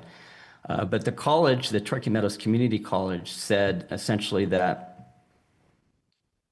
it was going to take them 30 days to respond to my request. And for those of you who know the Public Records Act, they are required not later than the end of the 5th business day to essentially allow me to inspect those records or explain why it would take 30 days. They did not do that.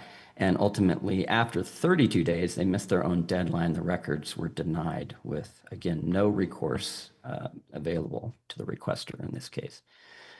Another one, this one is pending, a case some records I filed back in March. It was just for a copy of a PowerPoint and some emails from Nevada Department of Administration employees over the course of a single month. On March 12th, I was told that the state needed more time and that would those records would be coming on April 3rd. On April 3rd, no records were received, and I was told more time was needed, and they extended the response to April 10th. On April 10th, no records were received, and then 2 weeks later, slightly more than 2 weeks later, the state finally responded that more time was still needed until May 15th. Again, on May 15th, no records were received, and the state on May 22nd then kicked the can down the road to June 12th. To my mind, there is no legal authority for these excessive delays and missed deadlines, despite the state citing the NPRA. I find nothing in the law that allows for a state agency or any government agency to set their own deadlines to produce the records and then repeatedly miss them, and forcing the requester again here to wait indefinitely. Another one is also very curious to me. Glenn Cook spoke to how the Public Records Act is being interpreted with wide degrees of differences. And here's an example of that. There was a records order placed for 3 local police agencies, the City of Sparks Police Department, the Reno Police Department, and the Washoe County Sheriff's Office. The Washoe County Sheriff's Office provided thousands of pages of worthless data. And this is, by the way, related to flock safety, which is a very topical issue all around the country. I believe a question was, or a point was made about widespread public interest being a driver for producing records. And I think that would certainly fall under that for flock safety data. The City of Sparks provided the records as requested. However, the City of Reno's response was that They didn't have to provide the records because of a governor's executive order in 2020, and they also cited the Don Ray case of 1990.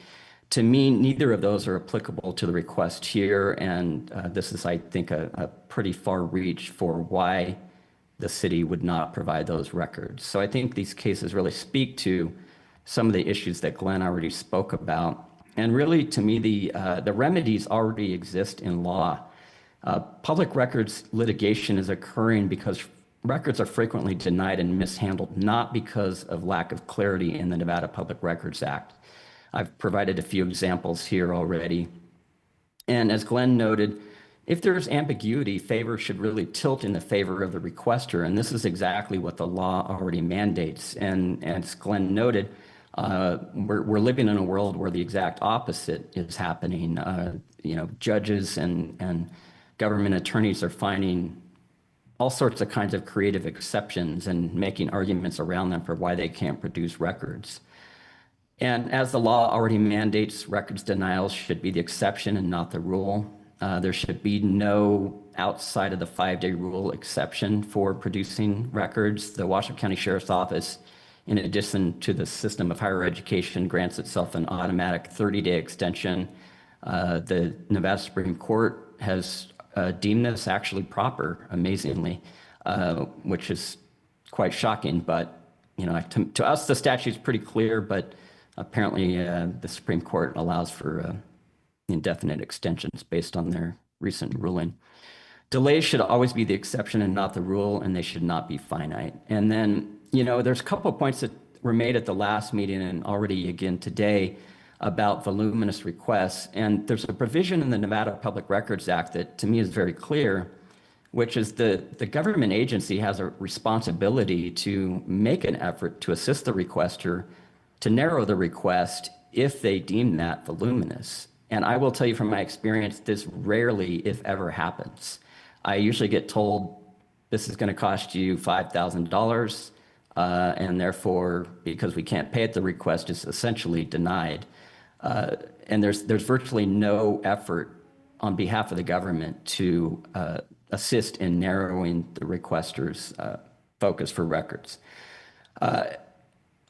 There's no provision in the act, to the best that I can see, for any staff time being charged, yet government agencies are doing this all over the place. And so to our perspective, fees should only be charged for materials. And should there be any legislative changes, they really should just sharpen what's already in the Nevada Public Records Act and not allow for more exemptions. And that's really all I have today, and I'd be happy to take any questions if there are any. Thank you, Mr. Conrad. Members of the task force, any questions?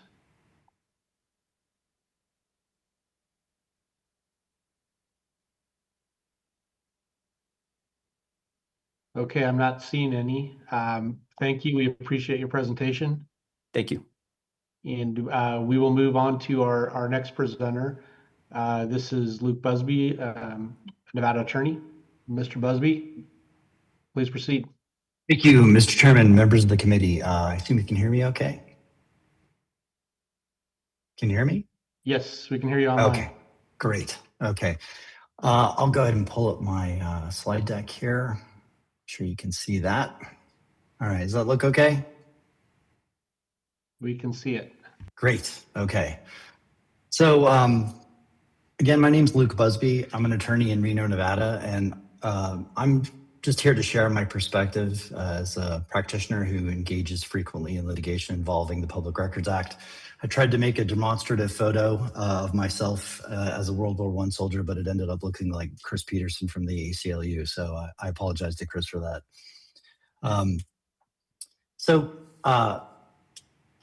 Much like Bob, I've been on both sides of this issue. I started my career in Nevada. I actually moved here from Colorado for a job at the Public Utilities Commission, and I worked there for about 4 years.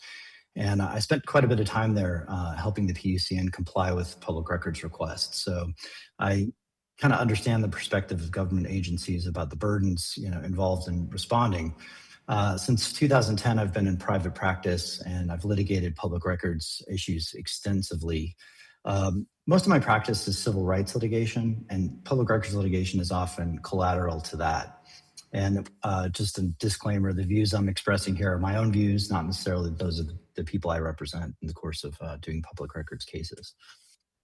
The MPRA was designed clearly to foster democratic principles, providing prompt access to public records. Now, this goes to kind of the core issue here. What is the democratic principle that's being furthered by the Public Records Act? Well, it's the ability to know and therefore control through the ballot box what the government does.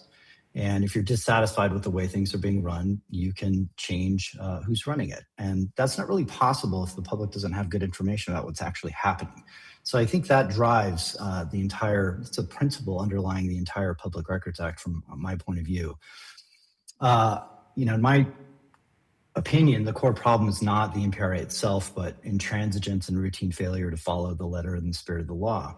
And we've seen agencies routinely use unfounded confidentiality claims, vague ones, non-responsiveness, continuous delays, stall tactics, such as blowing deadlines and then asking for further extensions, or litigation itself to delay disclosure of records. And in my experience, records that make the government look good are pretty easy to get. It's when you run into a civil rights issue where there's police misconduct or something like that, where the brakes are hit very hard on the side of the government, and sometimes they won't disclose anything, despite clear obligations under the act to do so. The Bell, California scandal kind of brings into focus why this stuff is so important.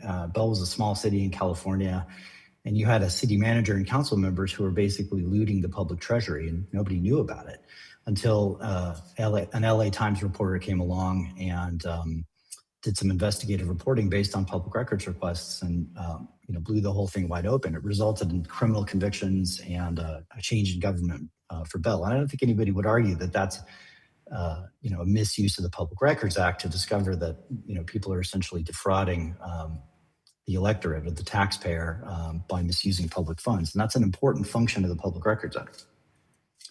And I just want to discuss a few problems that we've encountered and propose solutions to those problems. Number one is the time required to respond. The statute says essentially 5 business days, but unfortunately, from our view, the Supreme Court ruled that a response from Washoe County within 5 days that consisted of an auto-generated email that said, hey, we'll get back to you in 30 days, satisfied that 5-day requirement. Our argument before the court was, hey, somebody's supposed to actually look at these things, and if the records are readily available, they're supposed to provide prompt access. And that's not really occurring, at least in Northern Nevada. Agencies routinely respond with these automated email responses that don't really contain any substance at all. They just say, essentially, we'll get back to you later. Even after deferral, agencies still routinely deny requests outright and then sometimes close the request, so you can't actually communicate and challenge the disclosure through their web interface that they're using to respond to Public Records Act requests. We think those are not consistent with what the law requires. And a solution to this problem would require the 5-day response, require that a person actually look and see whether the records are readily available and disclose them, and prohibit the use of automated placeholders or extensions to requests. And Bob pointed this out. Working with requesters to narrow requests is one of the best tools that agencies have to deal with the problem of overbroad, overburdensome requests. Some agencies do this really well. For example, the Nevada Department of Transportation, in my experience, typically responds within 5 days. They use very technical language for how they categorize records. And a requester isn't always going to know, the specific term for what it is they really want. And NDOT, in my case, did an excellent job of communicating with me, trying to help me figure out what specific records I was actually looking for and helping me locate them, which led to a timely and responsive production of records. And I think that imposing a firm outer deadline to either produce the records or justify confidentiality is important too. That way you don't end up in a situation where there's this, sometimes years-long delay in access to records. Now, turning to the actual substance of responses, a big problem that we see is wholesale denial in place of redaction. Generalized justifications, not specific to the request, misuse of victims' rights laws, and the misapplication of the balancing test for privacy interests under a case called Clark County School District v. LV RVJ. And in that case, they adopted a piece of federal law called the Cameron-EC test. And I'll point out in a minute why, there are issues with that. We think any denial should be accompanied by a written explanation specifically identifying why redaction isn't feasible in the case of wholesale denial. Absent that, you can't really know why the records are being denied. What sometimes we get is, especially in the context of law enforcement records, is a single sentence denial saying these records are subject to investigation, see Donray versus Bradshaw, which doesn't actually tell us anything, except for there's an open investigation. There's nothing related to the actual case we're asking about there. I think amending the statute to provide that failure to produce redacted records where redaction is feasible is a denial, triggering judicial review and civil penalties. Because this is a serious issue. The Nevada Supreme Court has repeatedly told government entities that redaction is favored over wholesale non-disclosure. And sometimes, providing redacted records ends the argument completely because it gives you some information about what occurred at least. And confidential information such as victims' names in certain circumstances, social security numbers, addresses, information that may be sensitive to law enforcement can be easily, in our experience, easily redacted from such records. It's just not done. There's a wholesale denial. Again, touching on the generalized justification problem, wholesale denials relying on generalized hypothetical or boilerplate justifications are what you often get. I've done requests for records of criminal investigations in different cases and received essentially the same word salad of every potential law that could theoretically apply to a request of that sort that has nothing to do with the actual case that I'm asking for information about. Checkbox forms are also not really useful because they don't facilitate a discussion between the requester and the agency about what's possible to be disclosed. They're basically just closing the door in their face, which is contrary to the act, in my estimation. Misuse of victims' rights laws, I think, is a big problem. I think amending NRS 239 to clarify that Marsy's law does not authorize the withholding of records from a victim who's subject to those records is an important step. This is related to a case that I actually have going on that's before the Supreme Court right now involving a woman who was pulled over by a Reno RPD officer. And this was late at night. She didn't have a paper copy of her insurance information, so she gave her cell phone to the officer to retrieve that information. He took the phone back to his squad car and copied intimate photographs, very private photographs from her phone. When we requested records related to that incident from the city of Sparks and the city of Reno, part of the response we got was that information is protected by Marsy's law. And Marsy's law itself says that you're not supposed to use Marsy's law to disparage the other rights that victims have. And we think one of those rights is knowing, what happened to you. What are the circumstances surrounding the situation? And I think the court should really, or the court of the legislature should recognize that a victim's right to waive confidentiality with respect to records concerning their own victimization is an important step in helping the Public Records Act fulfill its purpose. Solutions to the misapplied balancing problem. I think that it would make sense for the legislature to look at modifying CCSD, the balancing test, insofar as it could be interpreted to transfer the burden of proof on the petitioner. Now, what happens in these cases is we'll make a request and we'll get something back saying, there's a non-trivial privacy interest at stake here, citing CCSD. And the government, in theory, is supposed to balance that non-trivial privacy interest with the public's right to know. And what that effectively does, sometimes in court, is transfer the burden on to the requester to prove that the records are public, that the public's interest in seeing them outweighs any privacy interest that might exist. But especially in cases where we don't get anything, it's really impossible for us to do that because we don't know what the records say. We don't know exactly what public interest can be furthered by records we haven't seen. And the Supreme Court has, subsequent to this case, clarified that typically the public does have a strong interest in police accountability and knowing, for example, in cases of internal affairs investigations, knowing if the police went easier on one of their own than they would have a member of the public. That issue is also being litigated in another case, but I think some clarification as to how this test should work would be helpful in resolving public records disputes before they get to court. I think a big problem with the Records Act is lack of clear procedures. The Records Act creates a substantive right, an entitlement to public records, but it doesn't create a procedural framework in which the litigation involved with those requests is to be conducted. The Nevada Supreme Court kind of filled this gap by holding that a denial could be challenged through something called a writ of mandamus, which is a procedure whereby you file a petition with the court and ask them to basically compel the entity to turn over the records. But this is a very old law. It's very unclear. It hasn't been substantially amended, since 1913. And writ proceedings are a mix of statute and a catch-all applying the rules of civil procedure.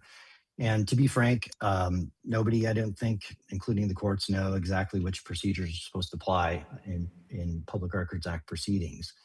Bob and I had a case not that long ago where the court struck down a procedure that I was using to try and kind of shorten this process. I would essentially file what's called an ex parte petition, meaning that I would ask the court to review our petition and issue an order without the other party being involved that would say, hey, either turn over the records or appear and show cause why you shouldn't be compelled to do so.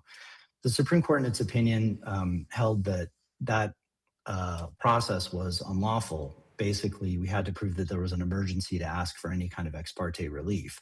And I think that was counterproductive because using this process really shortened the time frame for litigation and shortened the amount of paperwork involved in just pursuing one of these cases by a huge amount. I did, maybe a half a dozen of these over the past couple of years, and every district court that I filed one of these and issued the ex parte writ of what's called an alternative writ. And it's basically saying either produce the records or show up and say why I shouldn't force you to do it. But the Supreme Court held that process was unlawful, unfortunately. But I think instituting something like that in statute would be helpful in reducing the cost associated with litigating these types of cases. And other fields of law contain similar processes.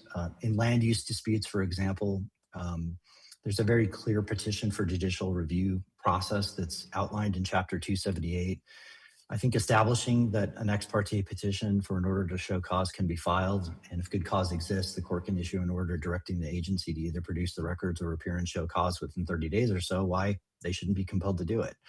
And asking the district court to rule on these issues expeditiously would drastically reduce the time and expense associated with Public Records Act litigation, which is, in our view, a big problem and a big barrier to free and prompt access to records. Another problem I would like to address is the body camera redaction fee problem. Now, we have a statute in Nevada that says very clearly that, cops, when they encounter the public, are supposed to have their body cams on, and that those videos are public record. But in the case we did, the court essentially held that another law under the Police Officers' Bill of Rights required agencies to blur out the faces of the officers in that footage. And kind of the unintended consequence of that is now that agencies have to have somebody go through each of these videos and redact faces, which is a it's an expensive, time-consuming process. And they're using that time and expense to try and impose these drastic fees on people who request body cam footage in cases where they encounter the police, thousands and thousands of dollars. And I think that, with all due respect to the Supreme Court, that was an unintended consequence that resulted from this case. I think if a legislative body were deliberating about whether to do something like this in statute, they would have had a better idea of the external consequences, the unseen effects of a decision like this. A solution to that problem would be to basically abrogate the decision and hold that a photograph does not include an officer's face from body-worn camera footage, or clarify that the police officer's Bill of Rights is limited to discrete photographic images, not cases in which the police are out in public, encountering citizens doing their jobs. And alternatively, you could amend the statute to prohibit fees for redactions the agency itself is required to perform.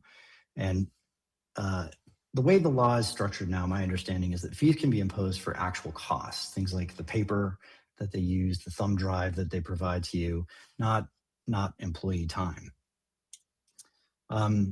Just a few comments on some of the presentations that were made last time. The Urban Consortium's proposed approach. I think that the claim that the framework works well ignores some systemic problems that we encounter in cases, especially in cases involving police misconduct.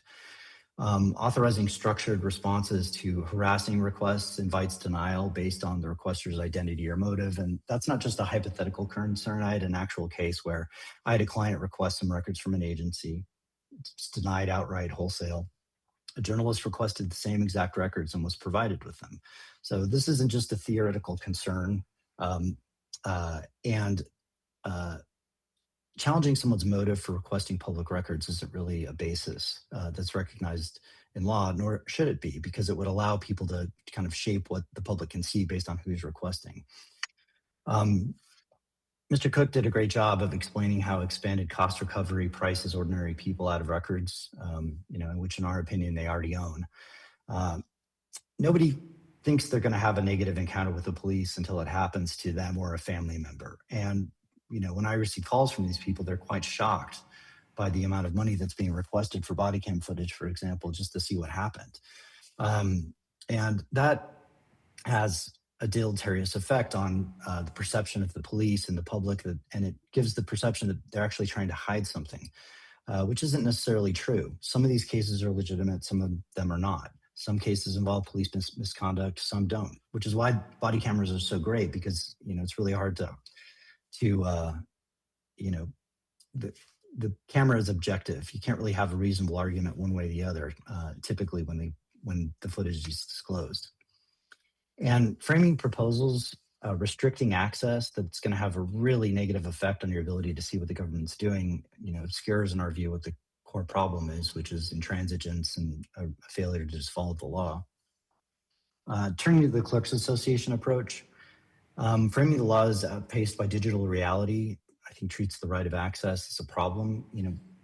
This is a typical issue where computers are supposed to make all of our lives easier, but actually make them more difficult by creating this, huge body of information. But I think the fact of the matter is that in terms of just accessing the records, it's a lot easier these days than it was, say, in the 70s, and that that should further government transparency, not be used as a rationale to restrict it. Again, cost recovery shifts the agency's obligations onto requesters, which will only result in a limited access to records. Defining vexatious requesters involves denial based on the requester's identity, which I've kind of already covered. That's not a legitimate reason to deny access to which the entire public is entitled. And restricting litigants bypassing discovery assumes that public records requests are an invalid way to obtain evidence in a case. It's one of the best ways to obtain evidence. It grants access regardless of whether litigation is contemplated or ongoing, and I'll touch on that again in just a minute. And redefining the 5-day business requirement as flexible would codify deferral practices, such as those of Washoe County, which result in sometimes very long delays in receiving records. My experience, most agencies aren't doing that. Most agencies aren't responding with just auto-generated emails. There's a good faith review by a human of what you're actually requesting and a response that's specific to the records. But defining that 5-day window as a flexible exception, we think would result in extensive delays, as we have seen with some agencies. And I just want to discuss briefly the NPRA is a pre-litigation tool. Pre-suit access, allows an attorney or a client to investigate a case and decide whether to file suit. And I'd like you to just consider the perspective of a person who does civil rights litigation. If I get a call from someone who says, hey, I had this terrible encounter with the police, this awful thing happened, I'd like to file a civil rights lawsuit. And the best way for me to determine whether or not they actually have a claim or not is to get as many records as I possibly can, do an investigation as I'm duty bound to do under Rule 11. And sometimes access reveals no viable claim exists, and that kind of stops things, at least from my perspective, right there. It allows plaintiffs to abandon meritless claims, and it spares the courts and the agency the cost of unnecessary litigation. It may seem like a small thing to require someone to file a lawsuit to initiate or to obtain the production of records such as body cam footage, but it's not. It's extremely expensive, time-consuming, and it takes months after a suit is filed before discovery even opens, and you can see, if in a case where the body cam footage is denied, what actually happened. Again, transparency early on, I think, makes the facts widely known to everyone, so people can make proper decisions about what to do. Similar to the impact of public records on the democratic process and how. We can't really have a responsive democracy if people don't know what's happening. And that's what the NPRA is designed to further, in my view. And I'd be glad to answer any questions or take any criticisms. Thank you, Mr. Busby. Any questions from the task force? Good morning. Yes, this is Leslie Nino-Piero for the record. Thank you so much for your presentation, Mr. Busby. You suggested that a statutory amendment to the CCSD or Cameron SE balancing test might be appropriate. I was wondering if you could give an example. You mentioned that it should be a substantial privacy interest versus a non-trivial privacy interest. And I'd like to know your views on how you see that. What would be substantial versus non-trivial? I think Mr. Busby, would you mind taking off screen share so we can see you? Oh, sure. Yeah. There we go. Okay. For example, in the production of, let's say we had a domestic violence situation and we're requesting records related to that situation. I think redacting a victim's name, that would be a substantial privacy interest. We've had records where a non-trivial privacy interest has been claimed, and they've redacted the names of grocery stores where people have gone. I think the framing it as a non-trivial privacy interest in terms of the CCSD test has basically opened the door to withholding any information about anyone, and then shifting the burden, as I described, on the requester to prove why a significant public interest furthers disclosure of that information. Crime victims, witnesses, things like that, those are, I think, substantial privacy interests in certain circumstances that the CCSD test would support. The larger problem that exists with that case, in my view, is that it basically imports a standard from federal law, and FOIA doesn't, as the Nevada Public Records Act does, place a statutory burden on the withholding agency to prove why the records are confidential. The Ninth Circuit and other courts through common law have basically imposed that burden, but it's not enforced in the same ways it traditionally was in Nevada before the Supreme Court adopted CCSD. So what we have is not government agencies pointing out non-trivial privacy interests. It's any privacy interest they can think of in order to withhold or redact records. And in our view, that's a big problem. Thank you. Do you have any concerns? I'm sorry, Chair, may I ask a follow-up? Yep, go ahead. Mr. Busby, do you have any concerns that maybe then the litigation would shift between, as you say right now, creating any privacy interest whatsoever, but then litigating over whether or not something is a substantial privacy interest? What I think it would do is basically create a situation where any privacy interest isn't used as a basis to withhold records, and would make clear that if you're going to cite this specific balancing test in order to withhold records, it has to be something serious. You know, somebody's social security number, somebody's date of birth, like the examples I gave, crime victims, things like that. I think it would limit the use of that tool in order as a basis to withhold records, which would decrease conflict between requesters and agencies and result in more transparency. Thank you, Mr. Busby. Chair, I have a Thank question you. for Mr. Busby. Go ahead. Thank you. This is Brittany Walker.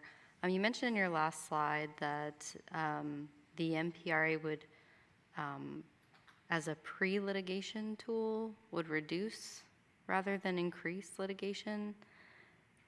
Can you explain that? I would say the vast majority of records requests we get are not from attorneys, you know, they're from lay people. So how would the MPRA work as how would the MPRA as a pre-litigation tool reduce litigation? Well, I'm making that comment in the context of some comments that were made at the previous meeting that, you know, using the MPRA as a litigation tool is improper.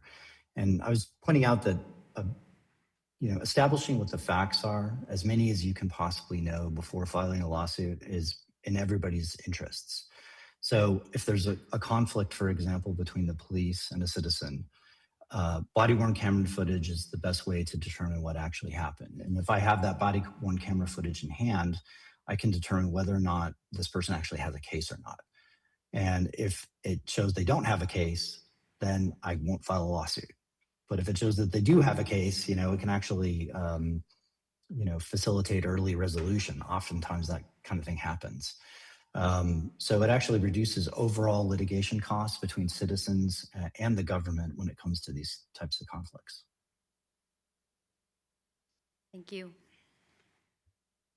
Thank you. Any further questions for Mr. Busby? Yeah, this is Matt Christian. I have a quick comment and a question. Go ahead. Yeah, thank you again, Mr. Busby. Again, your presentation was very helpful. What I would just a quick comment on your example with body-worn camera and as a pre-litigation tool. I would just say that at Metro we've struck a balance between we've struck a balance on that issue. So if you came to us and you said that you're representing a certain person who is accusing an officer of using too much force or doing anything bad, we would provide you as that person's attorney with access to the body-worn camera. But if that's different than the public asking for it, right? If the public asked for it, maybe it would have to be redacted. There would maybe be privacy interests or criminal history that we would have to redact. But I think the solution for that is simply the reasonable thing to do would be to let the person whose record it involves see it, or their attorney. But with that said, I had a question for you about the definition, whether we should have a definition of public record. I think famously we all know that there is no definition. And this comes up in my world when it comes to evidence that detectives have collected. So let's say that, you know, a person is accused of a crime and detectives get a search warrant for his phone, and then we become in possession of that person's phone and all the contents on the phone. If we got a public records request for the contents of the phone, we would deny it because we would not view it as a public record. It's outside, it doesn't record any public business. We merely have possession of it because a judge agreed that it was the proper, it's within the proper scope of a search warrant. So I don't know if you have any views on that. Do we need a definition? If so, what would it include? Sure. And thank you, Mr. Christian. And, you know, it's refreshing to hear that Metro discloses body-worn camera footage under those circumstances, and I think that's a reasonable approach. But I'll tell you that doesn't happen everywhere. The statute itself does say that body-worn camera footage is a public record. So I'm not sure. Let's say I requested body-worn camera footage in preparation for a lawsuit, and then a journalist requested the same footage for a story they're writing on the same incident. In my view of the law is that it would require disclosure to both. In terms of the definitions under the Public Records Act, basically, the legislature took the approach where they said everything is a public record unless it's declared confidential by law. So in my view, there is a definition. It's everything.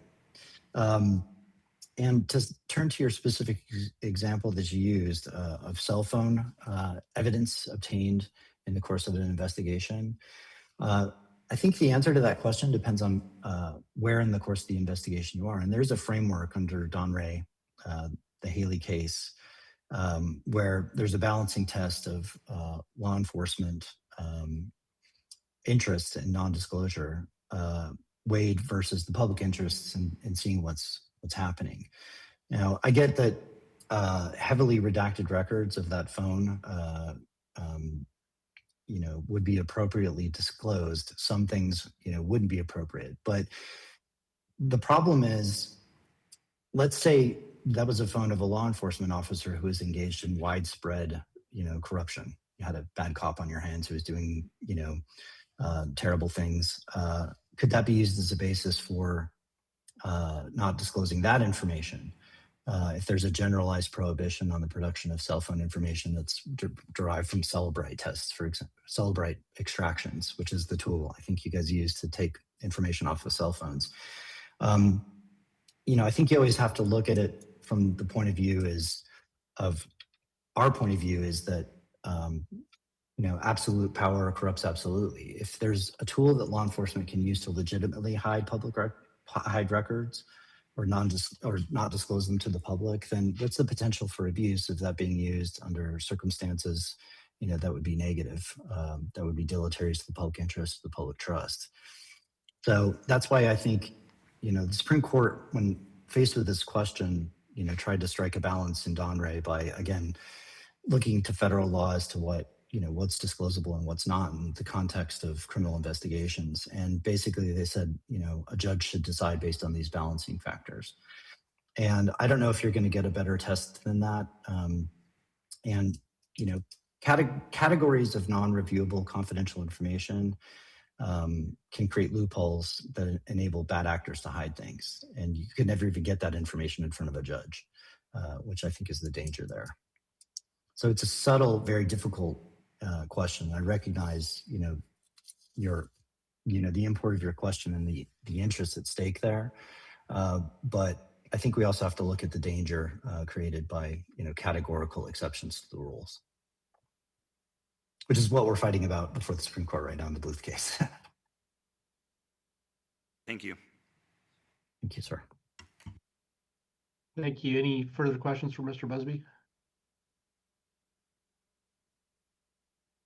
I have something to add if you want to listen to me. Is this a task force member speaking?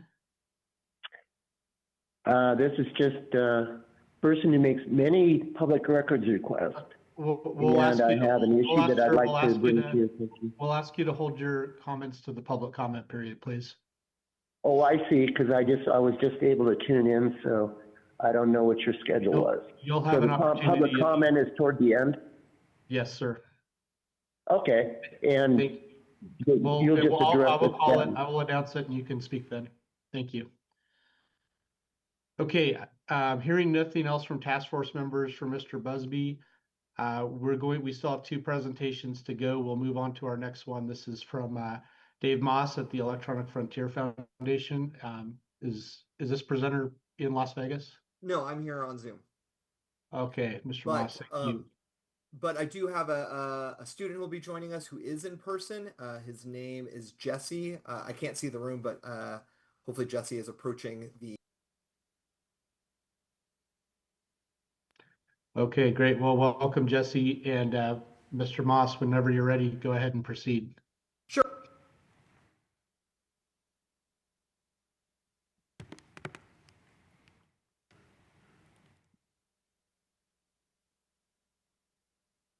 I'm sorry, it looks like you're muted.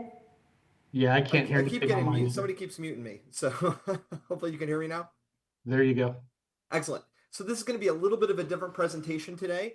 I'm not going to be giving recommendations excuse on me, the I'm- law. I'm Instead, sorry I'm going to talk to you to a little interrupt. bit about the Can program we we have at the increase the University of volume Nevada on him? Reno, as well as some of the challenges, as well as some of the Can't hear successes that him. we've had in trying to pursue public records. Is everything okay? Can people see the Zoom and hear me okay? Because I can't see anything else. Mr. Yes. Moss, are you able to increase the volume on your microphone? It's hard to hear you. Sure. Give me 1 minute here.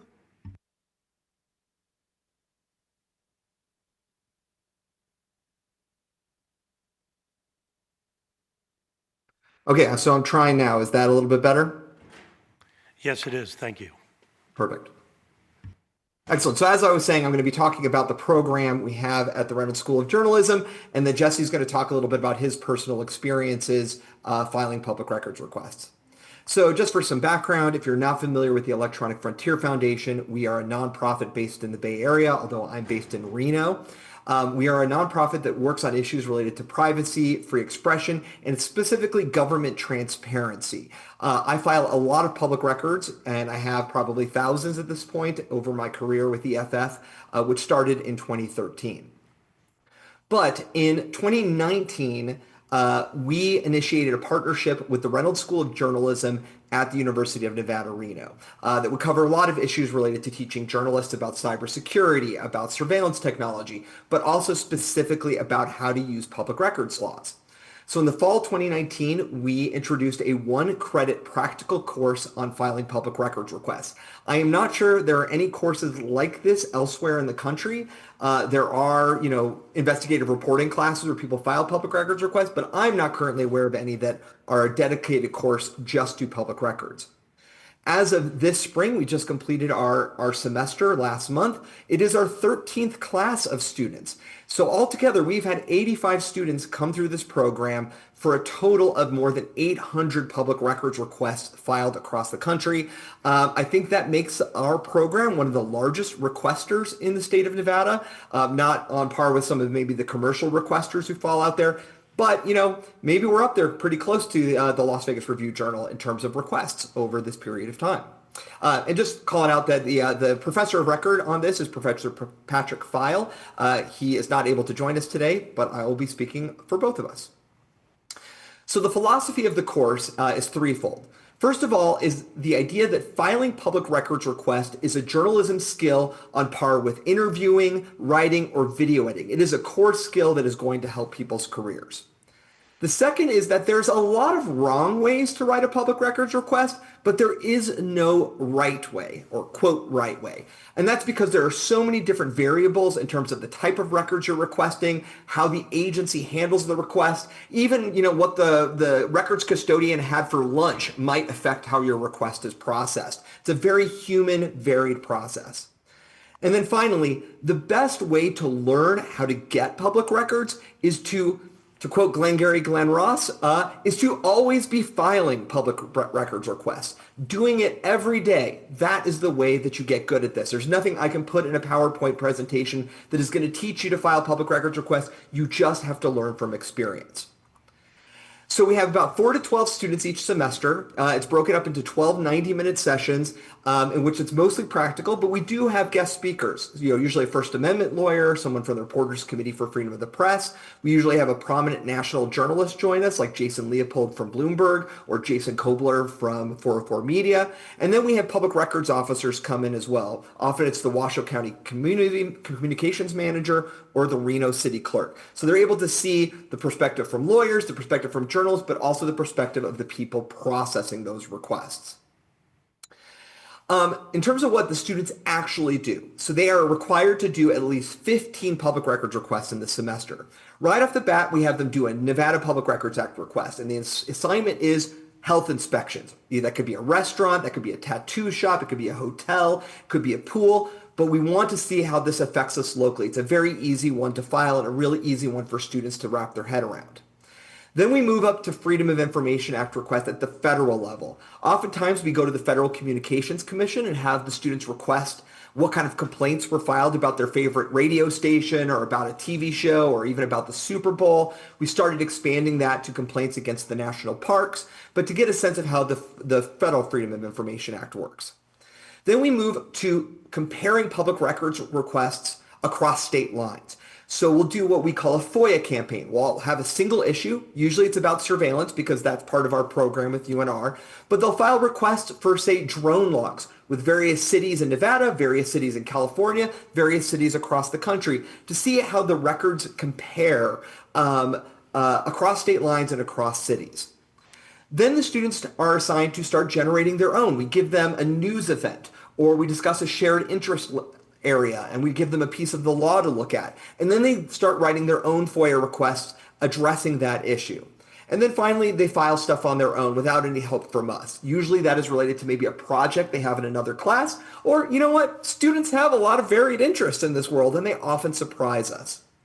I'm going to give you, we also use the tool Muckrock. If you work in public records, you probably are familiar with this. This is an online tool that allows people to manage and file their public records requests through a single interface. And so our classes all use Muckrock together. So me and Professor File are able to view all the students' requests, and then the students are able to analyze each other's requests like they were in maybe a creative writing class and able to workshop each other's work. So to give you some examples of things students have filed for, so there's some really cool stuff. I mean, the students really get into it. So here's an example of Sparks Police Department up here in Northern Nevada. They have a drone program, and these are a record of the police department's drone flights obtained by a student named Skylar Ferguson. Students pretty much every other year, I think, put in requests related to unhoused deaths. They usually get this from a medical examiner or recorder. So here's an example from Clark County that was obtained. We've actually had multiple students do it for Clark County over the years, as well as for Washoe County up here. And then just so this can be an explosive hearing, we've got some explosions. We had a student who was really interested in a landslide that happened on the Highway 50 near Echo Summit and how a giant boulder was exploded. And the student was able to use the Public Records Act. She ended up filing requests with every possible agency that was on scene to see who had photos of the explosion. And sure enough, California Highway Patrol ended up coming through and had a whole series of photos from wiring up the dynamite to it, as you can see, exploding. So big props there to student Catherine Fullwater. But let's talk about our experiences with agencies. And I've broken this down into the Sergio Leone style of organization. We're going to go through the good, the bad, and the ugly. Right off the bat, the good. Northern Nevada Public Health. This is the Washoe County Health Department. I don't know what's going on there, but they might be the best in the country that I've experienced in terms of responding to public records requests. So the student put in their health inspection requests. Sometimes they'll do that in the first 30 minutes of class. We have gotten the records back by the end of the class. I mean, just think about that. You file a request, and less than an hour later, you've got the records. And not just one student, but we might have 8 students get their records back within an hour. I don't know what's going on there, but I do want to give them props. I heard somebody asking, is somebody doing it right? Northern Nevada Public Health is doing it right. They've got it organized in such a way. They've got staff dedicated into such a way that these documents are coming back really quickly. So the bad, gonna have to call out the Nevada Secretary of State's office on this. You might be not so surprised to know that a lot of our journalism students are interested in sports. I am not interested in sports, but I'm happy to encourage them to use public records law to go after sports stuff. So one of the things that we did is the students went and looked at the law for sports agents. And, the law changed that allows college athletes to now get name, image, likeness sponsorship deals, which means that sports agents are coming into the state of Nevada. And when a sports agent comes in, the law says they need to file a registration form with the Secretary of State. The students wanted to get all of those records. They wanted to know who these agents are because there's a public interest here if these agents are exploiting students. But there's also like a news hook for ones who are getting into sports journalism. So the student put in a request. Every month for a full year, we'd get a letter back from the Secretary of State saying, records aren't ready yet, we'll have something to you in a month. Records aren't ready yet, we'll have something to you in a month. That student graduated, entered the workforce, And a year later, I was like, this can't stand. The Secretary of State is the top official in the state of Nevada handling documents. And so I sent Secretary Aguilar an email saying, this is just inappropriate. This is unacceptable. And to his credit, he jumped in, he fast-tracked the release. He apologized to the student requester, and then he offered to come to class to get grilled by the students. So here he is in class getting that grilling. What we learned from it? Well, other than collecting these filings, the Secretary of State takes no other action to hold sports agents accountable in this state. There's just nothing there. The big takeaway is that there's nothing, despite the legislature starting this process, there's nothing doing quality control with this. Then finally, the ugly, the University of Nevada, Reno itself, where all of our students attend. So let me walk you through the process here of another sports-related request filed by students. So there was a news article. So I don't know about sports. I don't know how big a deal it is, but apparently it's a huge deal to be moving conferences between Pac-12 and Mountain West. Probably a lot of you in the room know this is a big deal. There was a story that came out in Nevada Sportsnet that talked about Brian Sandoval, the UNR president, putting out a statement about the invitation to the Pac-12 that was going on. And the article mentioned there was a statement. It mentioned there was a possible memorandum of understanding. In the statement, it said that Sandoval said that he was in frequent contact with the Mountain West commissioner to talk about the future of the conference. We have at least 3 different documents that are possibly in existence based on this news article. So one of our students, Maya Ancho, put in a request saying, I want all supporting documents containing emails, financial reports, contracts, meeting minutes, whether that's audio, video, or written, or agendas from January 1st, 2022, covering these realignment discussions. What this student got back was a bunch of runaround. Now, you don't have to read this thing. I put it in here because we get this back every single time a student asks for something from UNR. They come back and they say, hey, you didn't give us search terms. Give us search terms. You didn't identify specific individuals who might have sent that email request. And because we have 8,000 employees, we can't search everything. This is just garbage. It's asking students to know already in advance which employees would have sent that email, who is on the thread. The students don't have an org chart. They don't know whose responsibilities there are.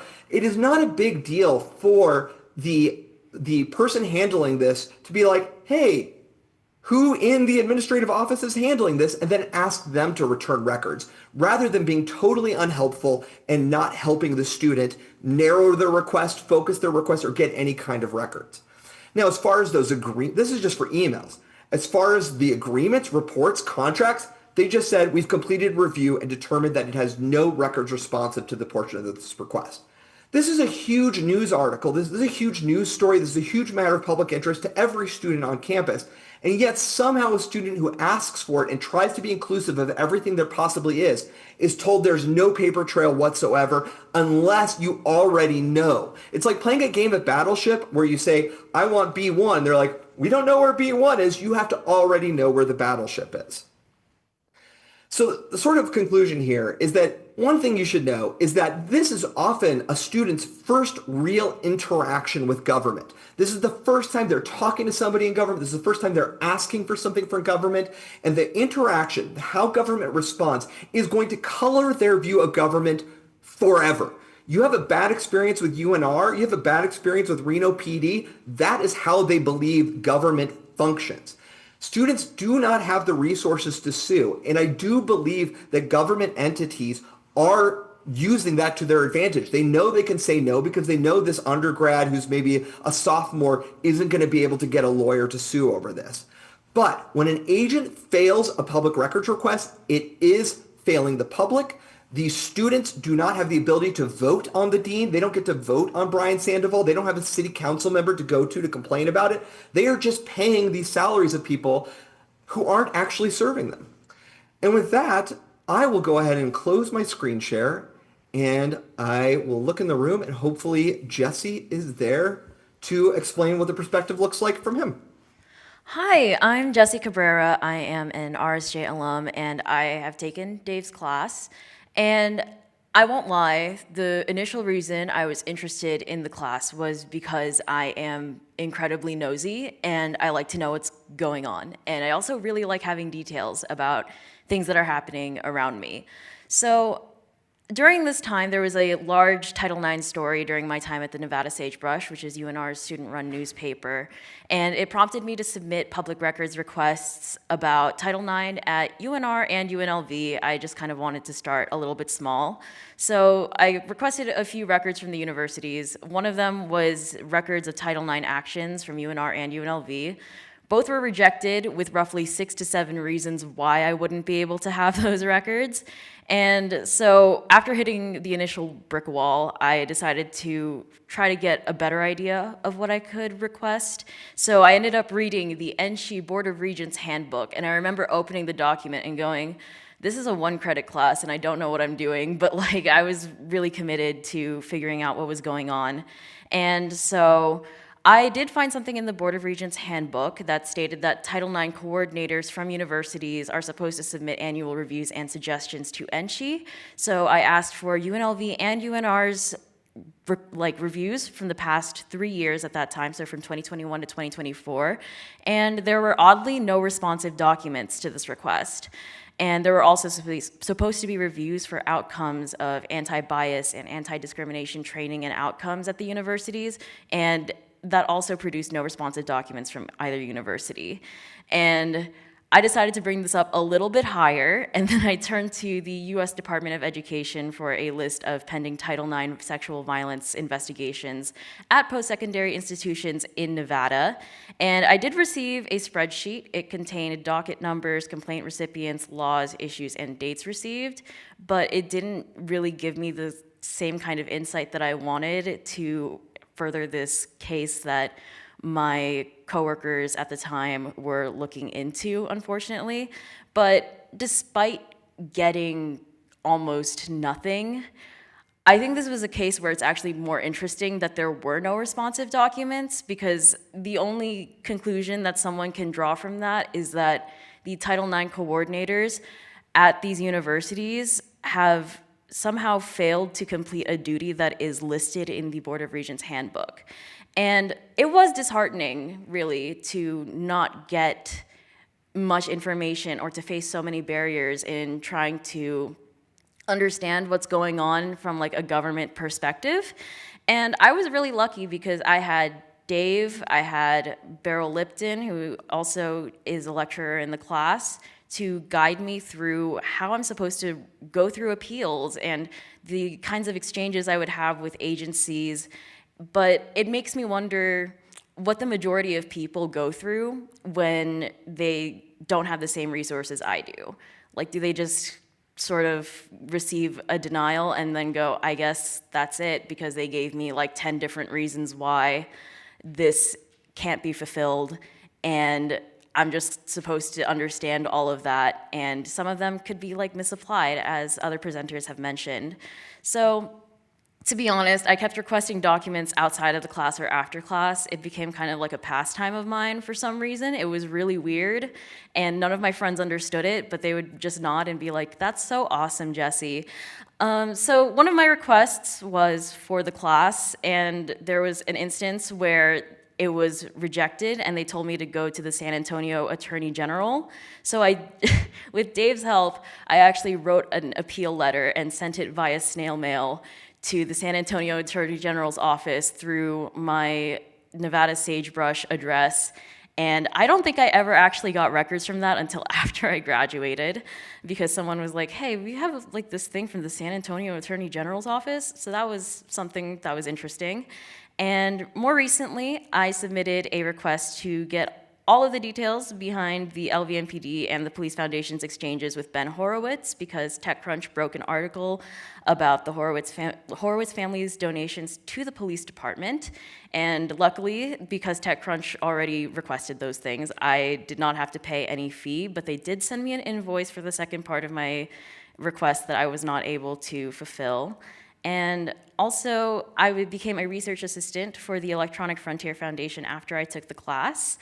And I helped Dave and Beryl as a research assistant in an investigation into Axon's Draft 1, which AI generates police reports based off of police body camera footage. I managed the public records requests through spreadsheets. Dave and Beryl sort of guided me through like the back and forths that I might reach with agencies. And I ended up continuing this investigation later. My most recent public records request was actually to the LVMPD and the Washoe County Sheriff's Office and the Reno Police Department. And it was mainly because the LVMPD announced I believe it was the creation of an AI, or like to use AI to assist with tasks in the department. And all 3 requests have been acknowledged, but I have yet to receive any documents. And I guess as a final note, I would like to say that as someone who did have their world colored by how UNR treated my requests and how government agencies approached me when I did have requests, that I appreciate the work this task force is putting forward to promote government transparency. Thank you. Thank you, Dave and Jesse, for your presentations. Any questions from members of the task force?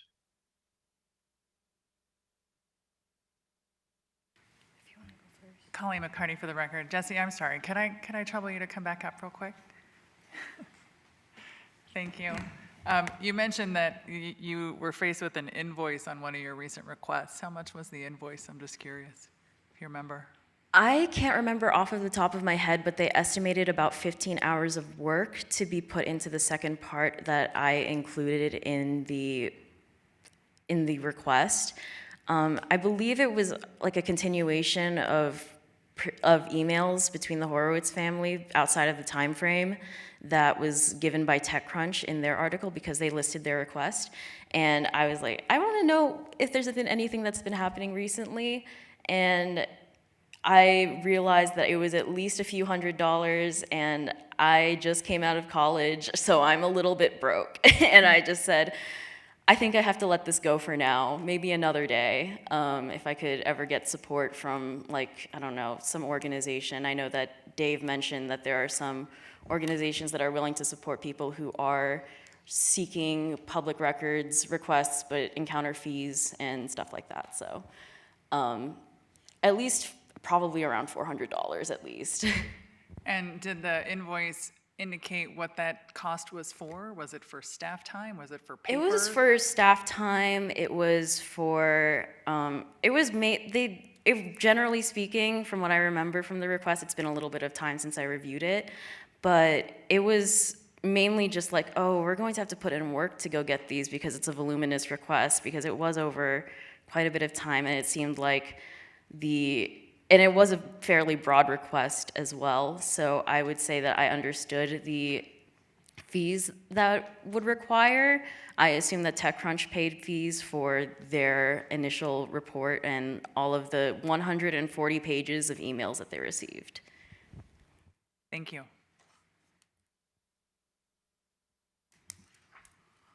Thank you. Other questions from task force members? This is Brittany Walker. I do have a question for Dave. Go ahead. First, I do want to thank the student presenter for coming up and sharing your experience. That was very helpful for us. And just in general, I appreciate the work that Mr. Mass is doing. This is and getting these students exposed to different issues in government and chasing down passions and finding things they're interested in. That sounds like a really cool class. So I do appreciate the presentation. My question is not so focused on the presentation. I do value the information you provided us today, but I was researching your organization and some of the things that EFF is involved in, and part of the focus is on privacy and how the shifting change in the technology landscape, the government may be receiving more and more information that belongs to private citizens.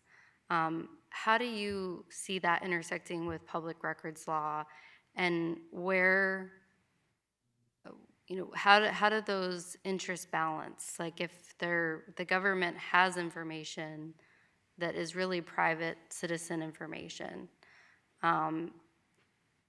and there's public records requests for that information, what do you suggest be the balance there so that people's privacy interests remain protected, but government accountability is still at the forefront? Sure. Yeah, so this is definitely something we've discussed quite a lot at EFF because the government, as you said, is collecting more and more data on people. I think there are certain types of information that it's very clear should be redacted. I don't think putting out your average person's cell phone number, their social security number, even in many cases their address, unless it is germane to the public interest, like somebody has applied for, a permit to build a parking garage on their residential property. Generally speaking, I think that it's pretty easy to identify a lot of the documents that shouldn't be released. But when it comes to like a balancing test, I think that is something worth negotiating on. I think an agency can come back and does have a responsibility to act as the guardian of private information, but it shouldn't be like, we're putting this in, now sue us. It should be, listen, here's our starting point on it, and go to the requester and be like, listen, what can we do to redact this information that will give you the information you need while protecting? Because I think most of us who are filing public records requests are sensitive to this. We are members of the community. We understand, and we are willing to talk it through.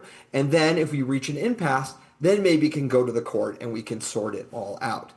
But, I think that one of the things that I want to make sure is that the privacy discussions are applied universally.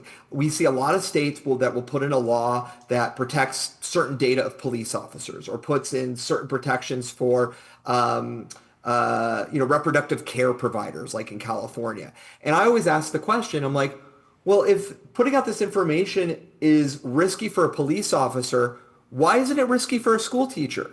Why isn't it risky for me? Why can't we apply all the same protections that we're going to do for a police officer to everyone else? And so I think anytime you add something statutorily to protect a certain group's privacy, you always have to ask, well, why don't we put this for everyone? Now, that does change, I think, when it comes to, I wouldn't want to release people's license plates.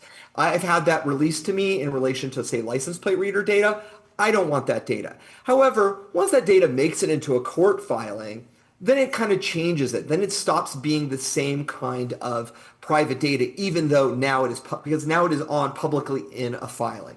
There's a lot of squishiness here, but I do think it's important to be mindful, but I do often see a lot of this. Let me put it this way. The privacy exemptions should be used in good faith as a reason to protect somebody's privacy. It should not be used as an excuse to withhold the records in full, and it shouldn't be something they just rely on. A lot of agencies will pull whatever exemption they can to just try to get the requester to go away, and that should never be the case. It should never be using privacy to be like, well, we don't want to deal with this request, so we're just going to say privacy and move on. Thank you. Chair, may I ask a follow-up? Go ahead. Thank you for that. That was helpful. What about, in our previous presentation, we talked about records that come into the possession of a government entity, like a defendant's cell phone pursuant to a search warrant. What is your position on that type of thing, or even criminal records where a person is accused, they haven't been adjudicated guilty, that still needs to go through the process, but yet the investigative records are requested before even charges have been filed? I mean, what do you have an opinion on that or thoughts on that? Well, I mean, criminal evidence as part of an investigation, I think, is generally should not be considered a public record. If you've taken a copy of my phone is not suddenly a government document that should be released. And I think that once we get into things that are part of the court, there's actually like a whole different legal system in place for deciding what is under seal, what's not under seal. Generally, we don't want to have secret courts in America. I think we can all agree that secret courts, particularly secret criminal courts, are just a bad idea and are fundamentally against why this country was founded. And so the court records do need to be open to the public. But I do think that when it comes to things like mugshots, there has been a shift in what's private and what's not over the years. 30 years ago, it was a totally, normal thing you put a mugshot of a person in every news article, to put in every day of who's been arrested in the newspaper. And I think that within the ethics of journalism, that has suddenly changed. And we don't do that often. We don't put people's mugshots in as often. We don't do that blotter. But that doesn't mean it shouldn't still be publicly available. Because it is still of public interest. And I think that's really the measuring stick here, is something of the public interest. Does it have something tell us what government is doing? Is it telling us something that affects our daily lives? And that to me is what we should be going back to in any of these situations.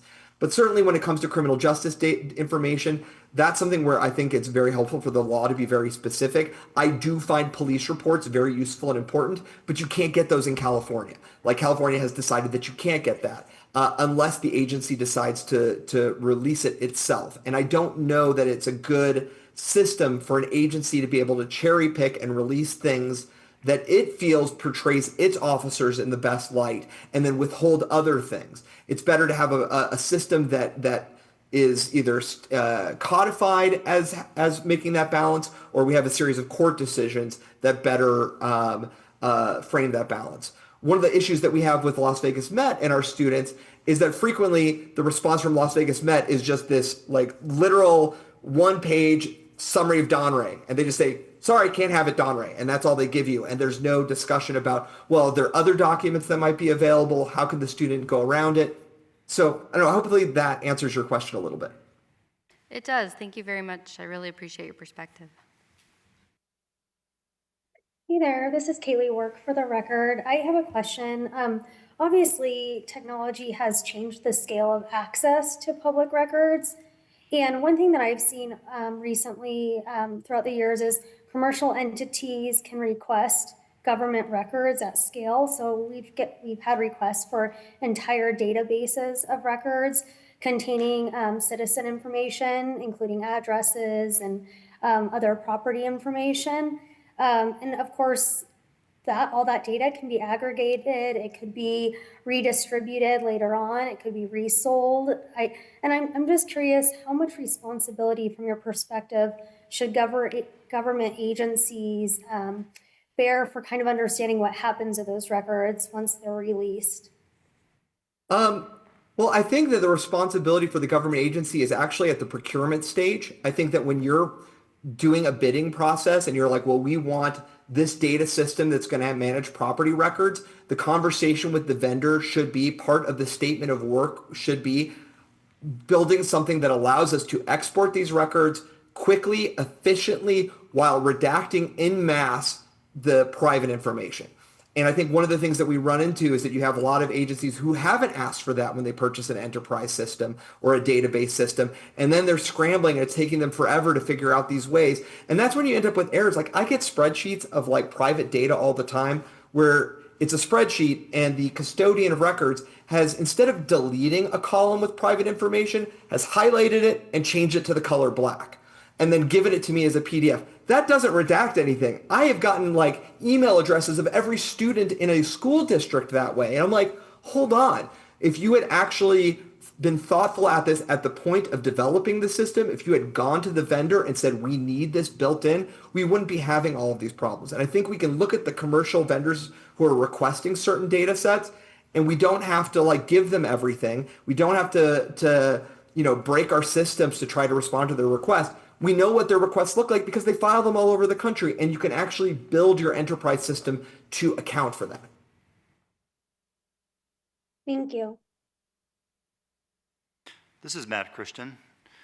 Thank you again for this is a really great presentation. We really appreciate it. I wanted to follow up with your comment about flock safety and license plate readers and get some further insight from you on what your views are on that sort of data. Let me just give you two examples that we've received in the last year or so. We have one request where the requester wants to know the location of a certain license plate number, one specific license plate number for the last year. So wherever any flock safety cameras would have picked up that license plate anywhere here in Las Vegas for a year. And then we have another request where the requester wants every license plate number at a certain intersection on a certain day during a certain period of time. So both of those requests really caused us great concern. I believe we denied them both based on privacy and safety concerns. But I wanted to get your perspective on that. Have you seen requests like that? And are we doing the right thing with trying to protect that sort of data? Okay, so a few thoughts on this. First of all, something that frustrates me greatly is that when you ask law enforcement what authority do they have to install these license plate readers, the number one thing I have is them saying you do not have a expectation of privacy when you are in public. I don't agree with that, but they say that every time. And then when a request comes in, they turn around and they say, oh, well, there's privacy interest in this, so we're not going to release it.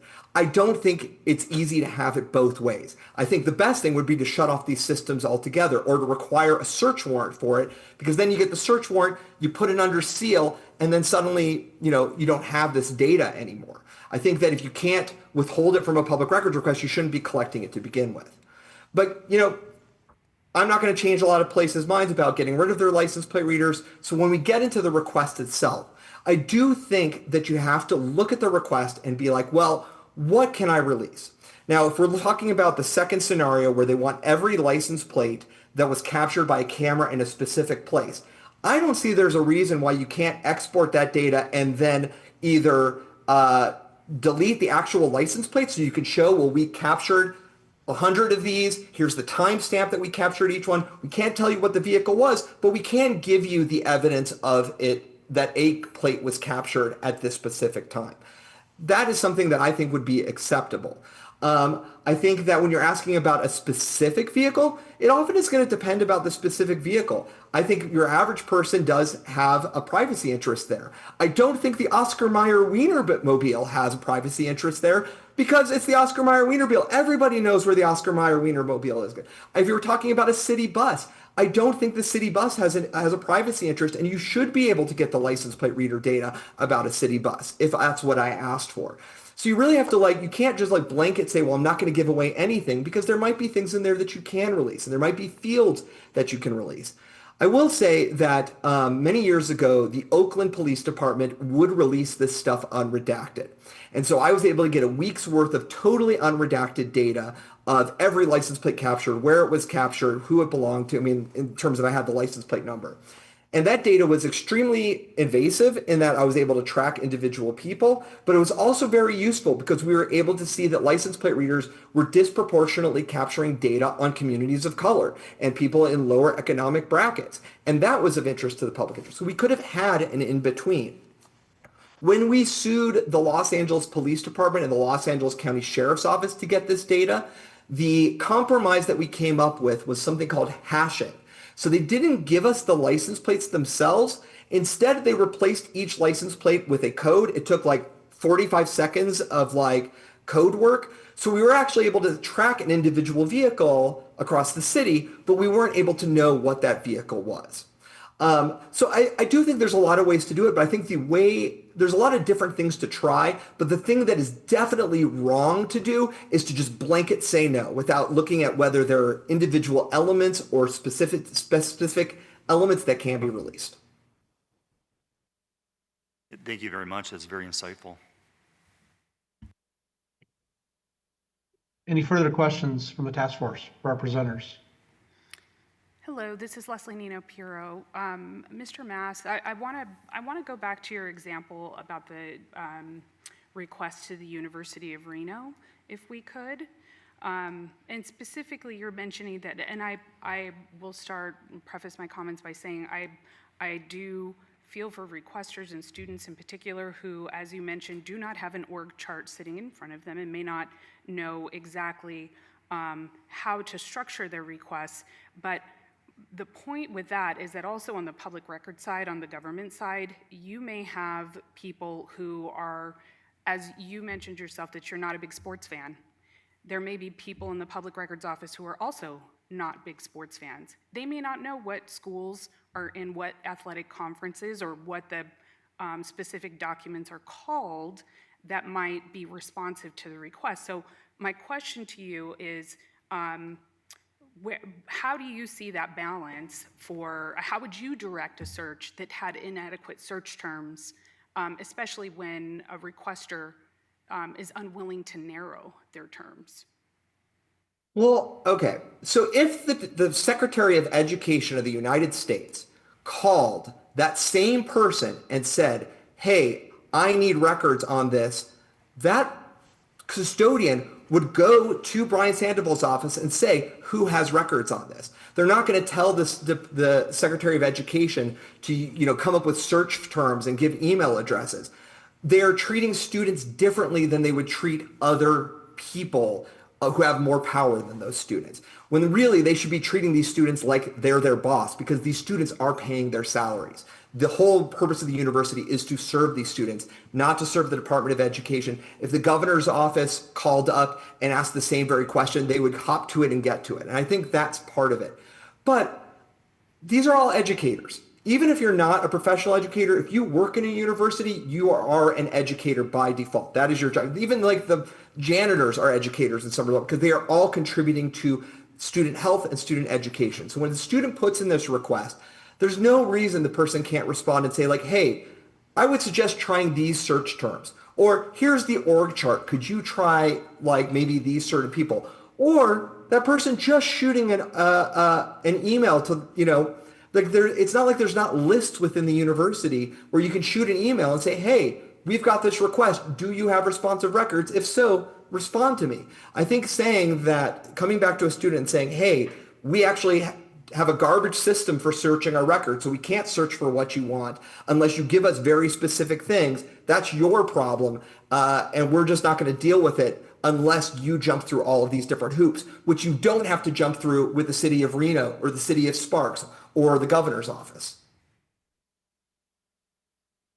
And I appreciate your response, but I would still push back a little bit to say that, do you want the person who is sitting in the search seat, who may be an IT professional, not an attorney, or maybe just a professional staff member, you want them in the driver's seat as far as crafting a search that may be off the mark, maybe wildly off the mark, and then when you get something back that's not what you anticipated, then it's, well, the government entity is hiding something. What are they hiding? That's what we hear all the time. But, or as we've heard from presenters before this morning, just go to the requester, just ask for additional terms, just ask to narrow the request. But then when you don't, if either the requester does not narrow or what comes back is not exactly what you anticipated, then we should be subject to penalties and sanctions. That's what I've been hearing this morning. Am I off the mark? I would say so. I mean, with all due respect, so I have filed literally with I have dealt with literally thousands of public records officers across the United States. And I can tell you UNR is at the bottom that in terms of helpfulness. There's no reason the Lake Havasu City Police Department has any responsibility to me. They're in Arizona. I'm not in Arizona. But I can email them and say, listen, I'm trying to get information about this public records request I want to file, or I filed. They will come back to me and they will say, listen, maybe you should try this, or can I give you the records like this? If UNR is saying, well, we're going to put an IT person in charge of that, that's not the best person for that role. Having a public records professional is the right thing to do. And if the university is making a decision where they don't think they need to have a public records professional in that spot, then they have made a different calculation than the city of Reno, the Washoe County. Even the Reno UNR Police Department has somebody whose job is to do this, and UNR PD nails it. Every single time UNR PD gets us the body-worn camera footage, the police reports, the data, we have no problem with UNR PD. But somehow when you jump over to the UNR's very well-funded administrative department, suddenly the ball drops. And I'm not saying that they have to get it 100% right, but they have to try just a little bit to embrace the concept of government transparency and embrace the concept that they owe this as a duty to their students. And that is not what we're seeing at all. We're seeing quite a bit of disdain in how they respond to students. I will see students go back and forth with them 8 or 9 times trying to answer their questions. And every single time they'll come back with a new like weird little thing. Well, you know, this email or that email, it's just like, you need to give us another search. It's like a whole bureaucratic maze that leaves every student just with lack of faith in their institution. Thank you so much for the conversation. I do appreciate it. I would just point out that even when there are records professionals on it, they may not be fully versed in IT, how the records are physically gathered or digitally gathered. And so there's a conversation that always takes place between the public records professionals and IT to ensure that a gathering is complete. And so that was my point. Not that we're delegating this process to an IT person to just do all the interpretation, but there's, I think there's something lost when we're not seeing the records professionals are doing their best to interpret a request exactly as requested, but may not have every newsworthy or even records-specific topics in their mind and want more from a requester. And I appreciate that. I have I think there's a lot of forgiveness for a clerk or custodian of records who tries and misses versus a requester who doesn't try at all. I mean, a custodian of records who doesn't try at all. And I think that is probably the difference here. And I remember none of these students are able to like sue, and there's never going to be any penalties against any of these people because the students just don't have the wherewithal to do that. But I just would love it if we just saw the students come away from an experience better understanding the process, being better requesters, and feeling, I just want students to have more faith in our democracy, particularly at this time, and I don't feel like UNR is encouraging that. I cannot speak as to UNR, but we have the same goals. Thank you, Mr. Mass. Any further questions from task force members? See none.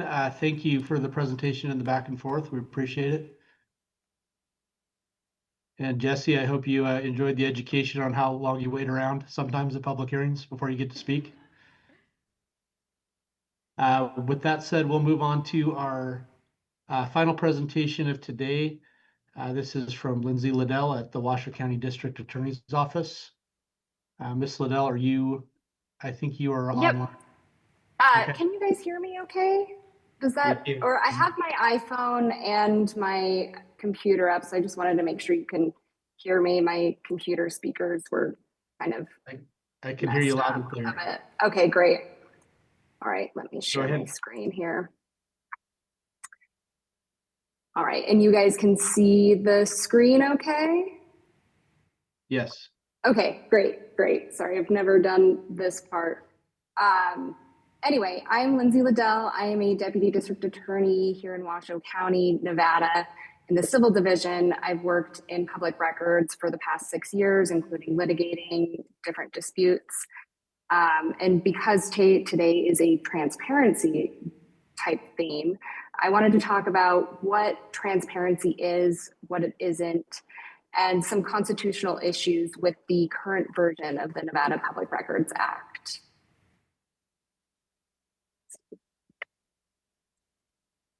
So AB 128, as you all are probably aware, directs the task force to consider how to protect sensitive information while promoting government transparency, and to recommend protocols protecting personal information and criminal investigations.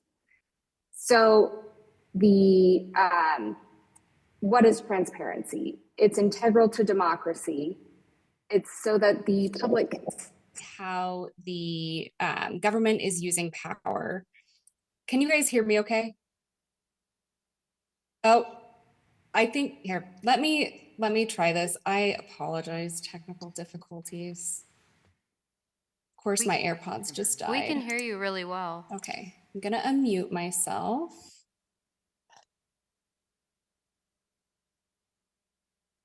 Mute that.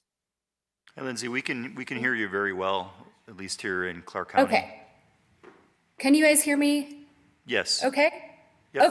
Okay. I apologize. All right. So it's what the government is doing. Why is it doing it? How is it doing it? Is it performing its duties lawfully, fairly, effectively? It's about government accountability, shedding light on the government conduct. And Mr. Cook and Mr. Busby both had really good examples of what public records can do. Mr. Cook mentioned I think it was the Convention Authority, and Mr. Busby had an example from California with the city misusing funds. And that shows just the important democratic role that public records play, as well as the interplay with journalism. That's very important. But transparency should reveal the government, not expose the governed. Government transparency is not furthered by exposure of private lives, exploiting victims, exploiting witnesses.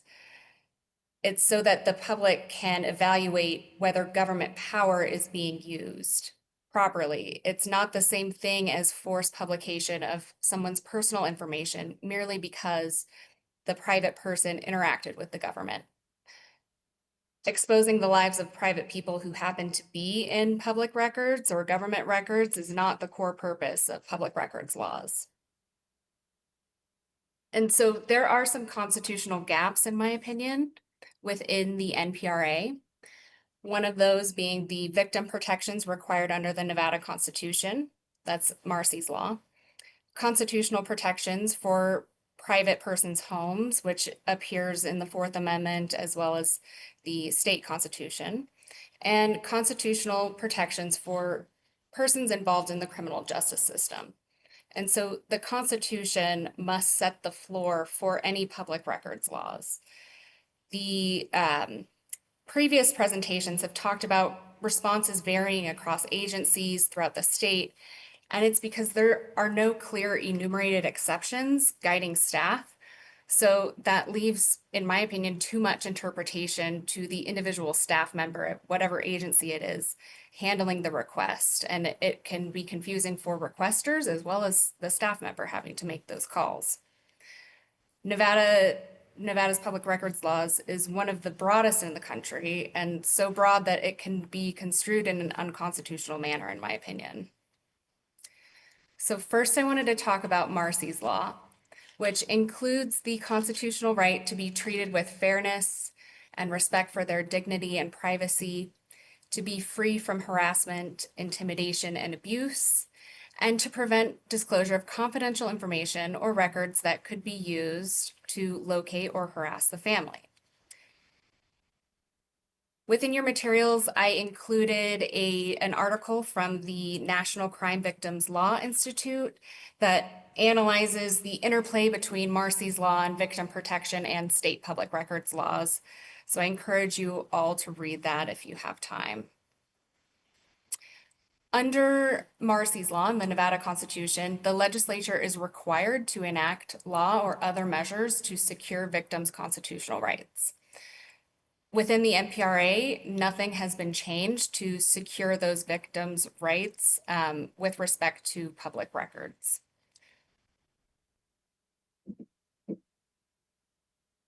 And so I would implore the task force to include in their report a recommendation that the NPRA be amended to expressly reflect those constitutional rights.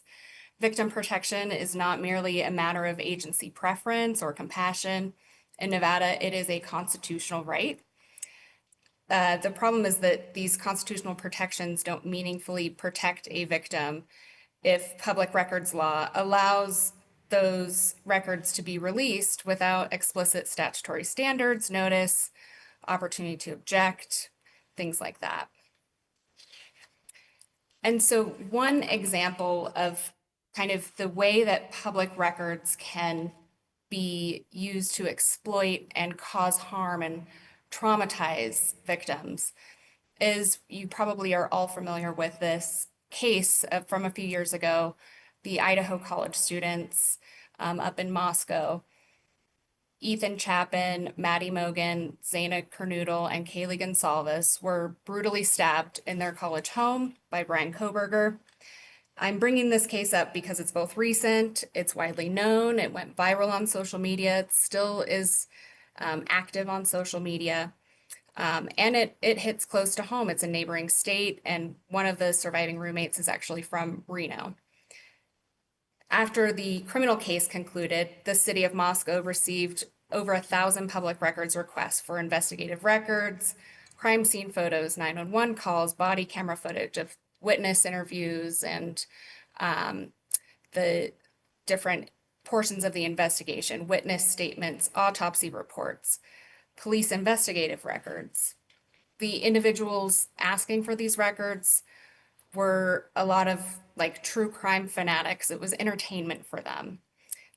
It resulted in a lot of character attacks on the different witnesses, speculation as to, oh, did Kohberger really do it? Was it one of these friends? Was one of the roommates who survived in on it? Things like that, completely unfounded, and also traumatizing for the surviving victims and the murder victims' families who are victims themselves.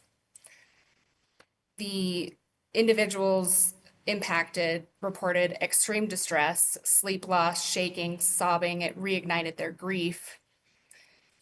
I included in your materials some declarations and filings that some of the victims had to file in court in Idaho. They had to retain an attorney and file for a protective order preventing further records release because it was so traumatic. And I've been in contact with that attorney, and that attorney has conveyed to me that Ms. Laramie and Ms. Chapin, the parents of two of the victims, granted their permission for me to share their story in hopes that it could inspire some change in public records laws. And here are some quotes from their declarations, which are very sad and impactful. Physical manifestations, extreme distress. Stacy Chapin, who is Ethan Chapin's mom, came across some of these photos just in her daily life, wasn't out looking for them, and immediately reminded that her son was brutally murdered. As well as Macy Chapin. She was a triplet. Ethan was a triplet and sibling, and the idea that the internet was using this for entertainment and all these photos were everywhere caused her an immense amount of anxiety. And based on the declaration, it seemed as though she experienced anxiety just going on her phone because she didn't know what she was going to see. And that's because the government in that case released these records that, I'll add, didn't really shed light on government conduct other than the fact that they conducted a standard investigation into a murder. And so Idaho shows what happens too late. It shows the human cost of distributing records regarding victims under the guise of transparency when it's not really furthering any of those goals. Families should not have to watch their loved ones' final moments become public content. True crime material, clickbait, speculation, character attacks, and permanent digital evidence for strangers. Nevada has the opportunity in the next session to preserve public oversight of government while protecting victims from unnecessary exposure. And that requires enumerated exceptions or protections in the NPRA that expressly incorporate Marsy's Law rights. And some of these recommended exceptions are here. They include victims' names, identifying information, their addresses, phone numbers, location data, crime scene images, body-worn camera footage depicting victims' homes, bodies, or grief, 911 calls and witness statements containing trauma, fear, or private facts, images of personal belongings, bedrooms, bodies, final moments. We shouldn't have to rely on this ad hoc balancing when there are explicit constitutional rights at stake. A victim's life, their home, their body, their voice, their grief, and their family are not government conduct. And I also wanted to add, I did miss one exception that I wanted to recommend, and Mr. Busby brought it up, so thank you, Mr. Busby, that once a prosecution has concluded, a victim should have a right to special access to records concerning what happened to them. Being a victim often is about a loss of control, whether it's control over your bodily autonomy, control over your property, and that was wrongfully taken away. So giving those victims some control back, I think, is important, and important to treating a victim with dignity. If the victim wants to participate in some kind of true crime documentary about themselves, they should have that right. But that documentarian shouldn't have the right to get body cam of them crying and their family members crying, or images of a dead body without that victim's consent. And I've also included recommended procedures to add to the NPRA to protect and incorporate Marsy's Law. Rights, which includes notice to the victims prior to any sensitive records being released, an ability for the victims to object before the records are released, allowing victims to seek court protection prohibiting release, basically protecting the victim while disclosing what the government did. Without this, we've got victim information embedded in public records. Agencies are faced with pressure to release records quickly. Victims don't usually receive notice. There's no legal requirement that they do. Redaction standards are unclear, and as you've heard today, they vary across agencies. Harm can occur through disclosure in the case of the Chapmans before court review. And once they're released online, they're there forever. Another issue that I see is a potential chilling effect on someone's willingness to call 911, that they may be less inclined to do that if they know that the 911 call audio of them or the body cam of the officer responding to them and them explaining what happened to them is going to be released to whoever, whether it be a nosy neighbor or maybe the perpetrator. And next, I wanted to talk about another constitutional issue, which is body cam footage inside someone's home. And the Public Records Act was enacted prior to body cams existing and recording in Nevada. And now we've got this issue of how do we handle this body cam footage, especially inside someone's home. And in my opinion, the broadness of the current version of the NPRA can be applied unconstitutionally when we're talking about records inside someone's home.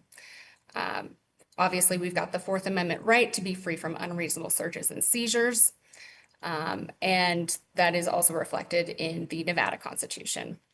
And we also have a relevant United States Supreme Court case, Wilson versus Lane, that talked about law enforcement's probable cause to enter a home does not justify media's entry or seizure. In that case, a member of the media went on a ride-along with law enforcement and had access to someone's home as a result of that ride-along experience. And the individual involved filed a 1983 constitutional claim, arguing that that violated their Fourth Amendment rights, and the United States Supreme Court agreed with that. And so keeping that in mind, someone's call for help and involvement with law enforcement should not become just a public tour of their home. Information available to case the home. Often law enforcement, especially in the case of a domestic violence, they're wanting to know, okay, where do you have any firearms? Where are they located? And so the body cam will depict where those things are in that house, which to a bad actor would show them exactly how that house is protected or isn't, and where their valuables are located. It can also be used as evidence for harassment, and like the nosy neighbor example. When people call 911 for help, they there's an emergency, a crime, a welfare concern, a public safety need. They're not consenting to public distribution of everything visible in the background. And so I would also recommend that this task force include a recommendation in the report to add some specific protections for inside of someone's home. And I recognize that there are going to be instances where transparency, government transparency is furthered. And so, like in the case of an officer-involved shooting inside someone's home, say there was, or some excessive force that occurred inside someone's home. Obviously, there's going to be more of a justification to release those records, and the public should have a right to know. If we have law enforcement coming in and just, shooting someone dead, we want to know whether that was justified. And so I think any recommendation should also craft some language about that to preserve some ability to get records with certain redactions, whether it be family photos in the background, things like that. But that is my note there. Another issue we have is with prosecutions, pending prosecutions, open criminal cases. Right now, Nevada is one of the few states that does not have any enumerated exception regarding that. And that creates some big constitutional issues. We've got the Sixth Amendment right to a fair trial. We've got a substantive due process right to have a due process procedure or due process in substance prior to being punished. And as well as procedural due process, notice and an opportunity to be heard in public records requests and litigation, which does not exist. And so in this instance, premature disclosure implicates the constitutional rights involved in the criminal justice process. And one way to highlight that is by looking at NPRA litigation. So we've had cases where we get a request, there's a pending prosecution, the request is denied, it goes to litigation to challenge that. And in that instance, the civil case involving the public records litigation is in front of a different judge other than the criminal case. It has different parties. It has the government lawyer plus the requester or their attorney, different legal standards compared with the criminal case. And in both situations, the judge and the attorneys have limited knowledge of trial strategy, evidentiary issues in the criminal case. Meanwhile, the criminal court, under U.S. Supreme Court law, has a constitutional duty to ensure a fair trial. The NPRA court is not positioned to protect that other court's duty. The issue is not simply whether the public has an interest in those records. Of course, there is an interest in the criminal justice system, and there is certainly a need for transparency in that system. But the issue here is whether disclosure through a civil public records process interferes with constitutional rights and obligations that attach in a criminal case. There is a big structural issue, in my opinion. And so with some enumerated protections for prosecutions, it's about transparency with constitutional timing. I would ask the task force to include in their report that there'd be an enumerated exception for law enforcement records involved in an active prosecution, preserving public access, but ensuring that those constitutional rights come first. Right now, we have agencies making constitutional judgments without some clear statutory direction. We have recurring litigations, inconsistent outcomes, and inconsistent responses to requesters, as has been brought up by other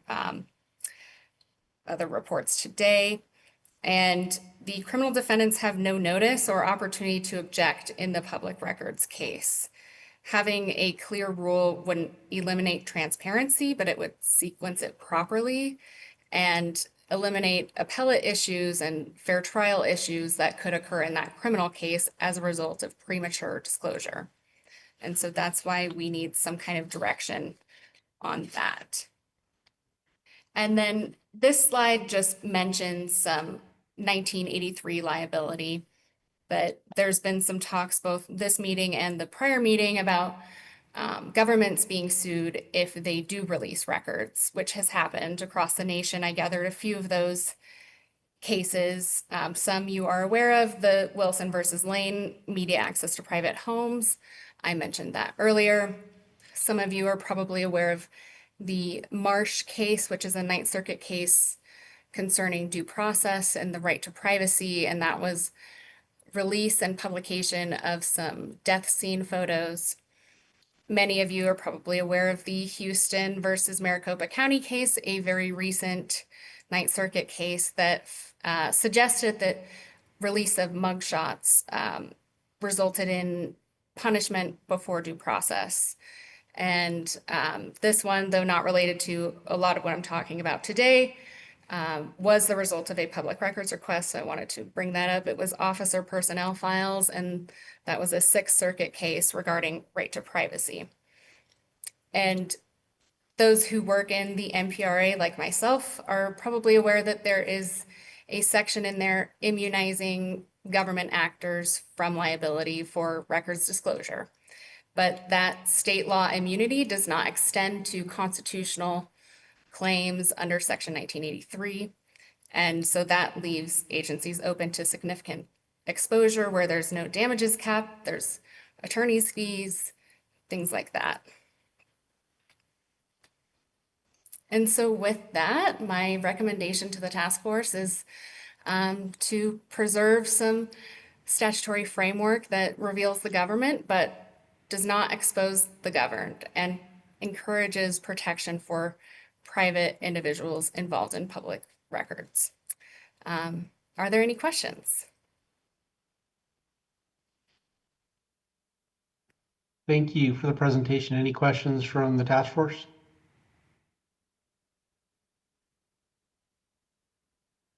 This is Ben Lipman. Thank you for your presentation, very much appreciated. I had a question about the Sixth Amendment and pending prosecutions. Has there ever been a situation in Nevada in which a prosecution was overturned because of news articles based on public records releases related to the crime?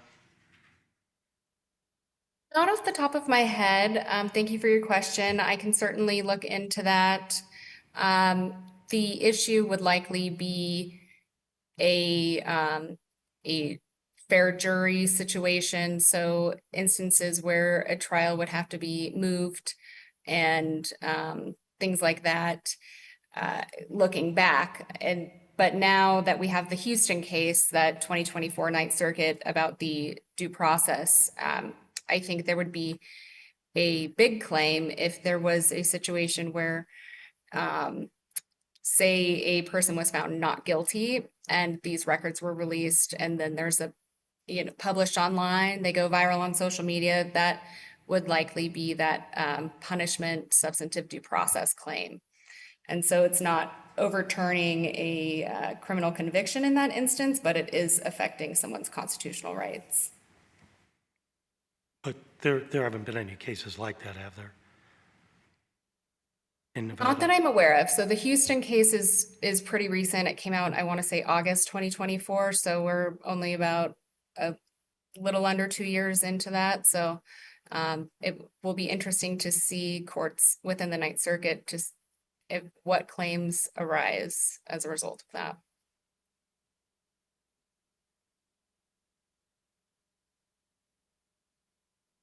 Other questions from task force members? Chair, this is Matt Morris. I just had one quick question. Go ahead. So thank you very much for your presentation. I thought it was really well done and really informative. I wanted to ask you about NRS 239014 and sub 1.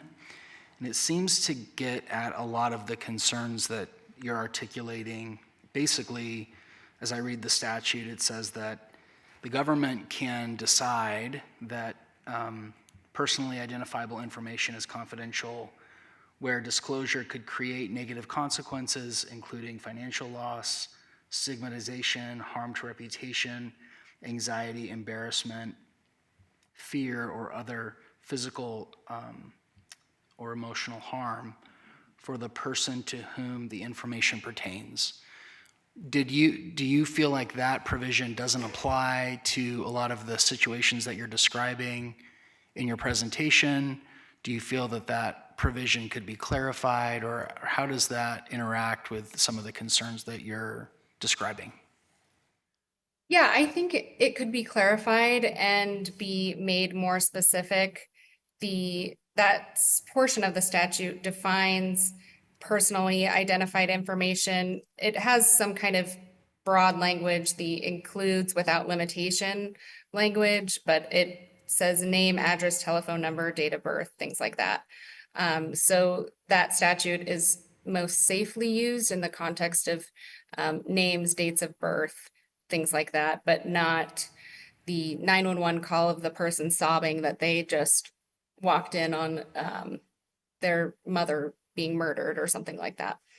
And so the includes without limitation language is vague because the first section, I don't know the statute off the top of my head, but it mandates that the legislative findings that the law be interpreted in a way that favors disclosure. So it puts the government in a very awkward situation where one section of the law says favor disclosure and one section gives us this broad definition of things that we can exclude. And so I think adding some clarity there would be very helpful for staff. Okay, thank you. Other questions from the task force?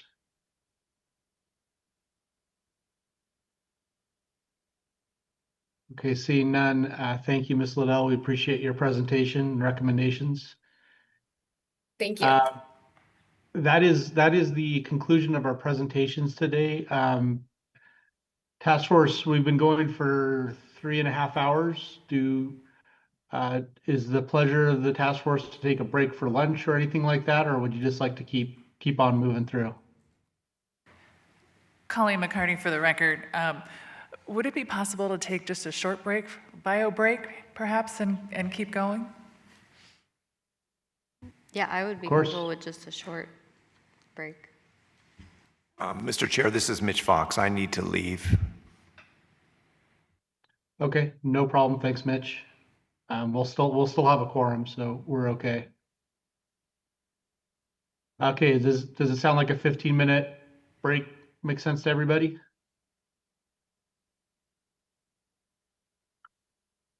Okay, we will take a 15-minute break. We'll be back at around 12:50.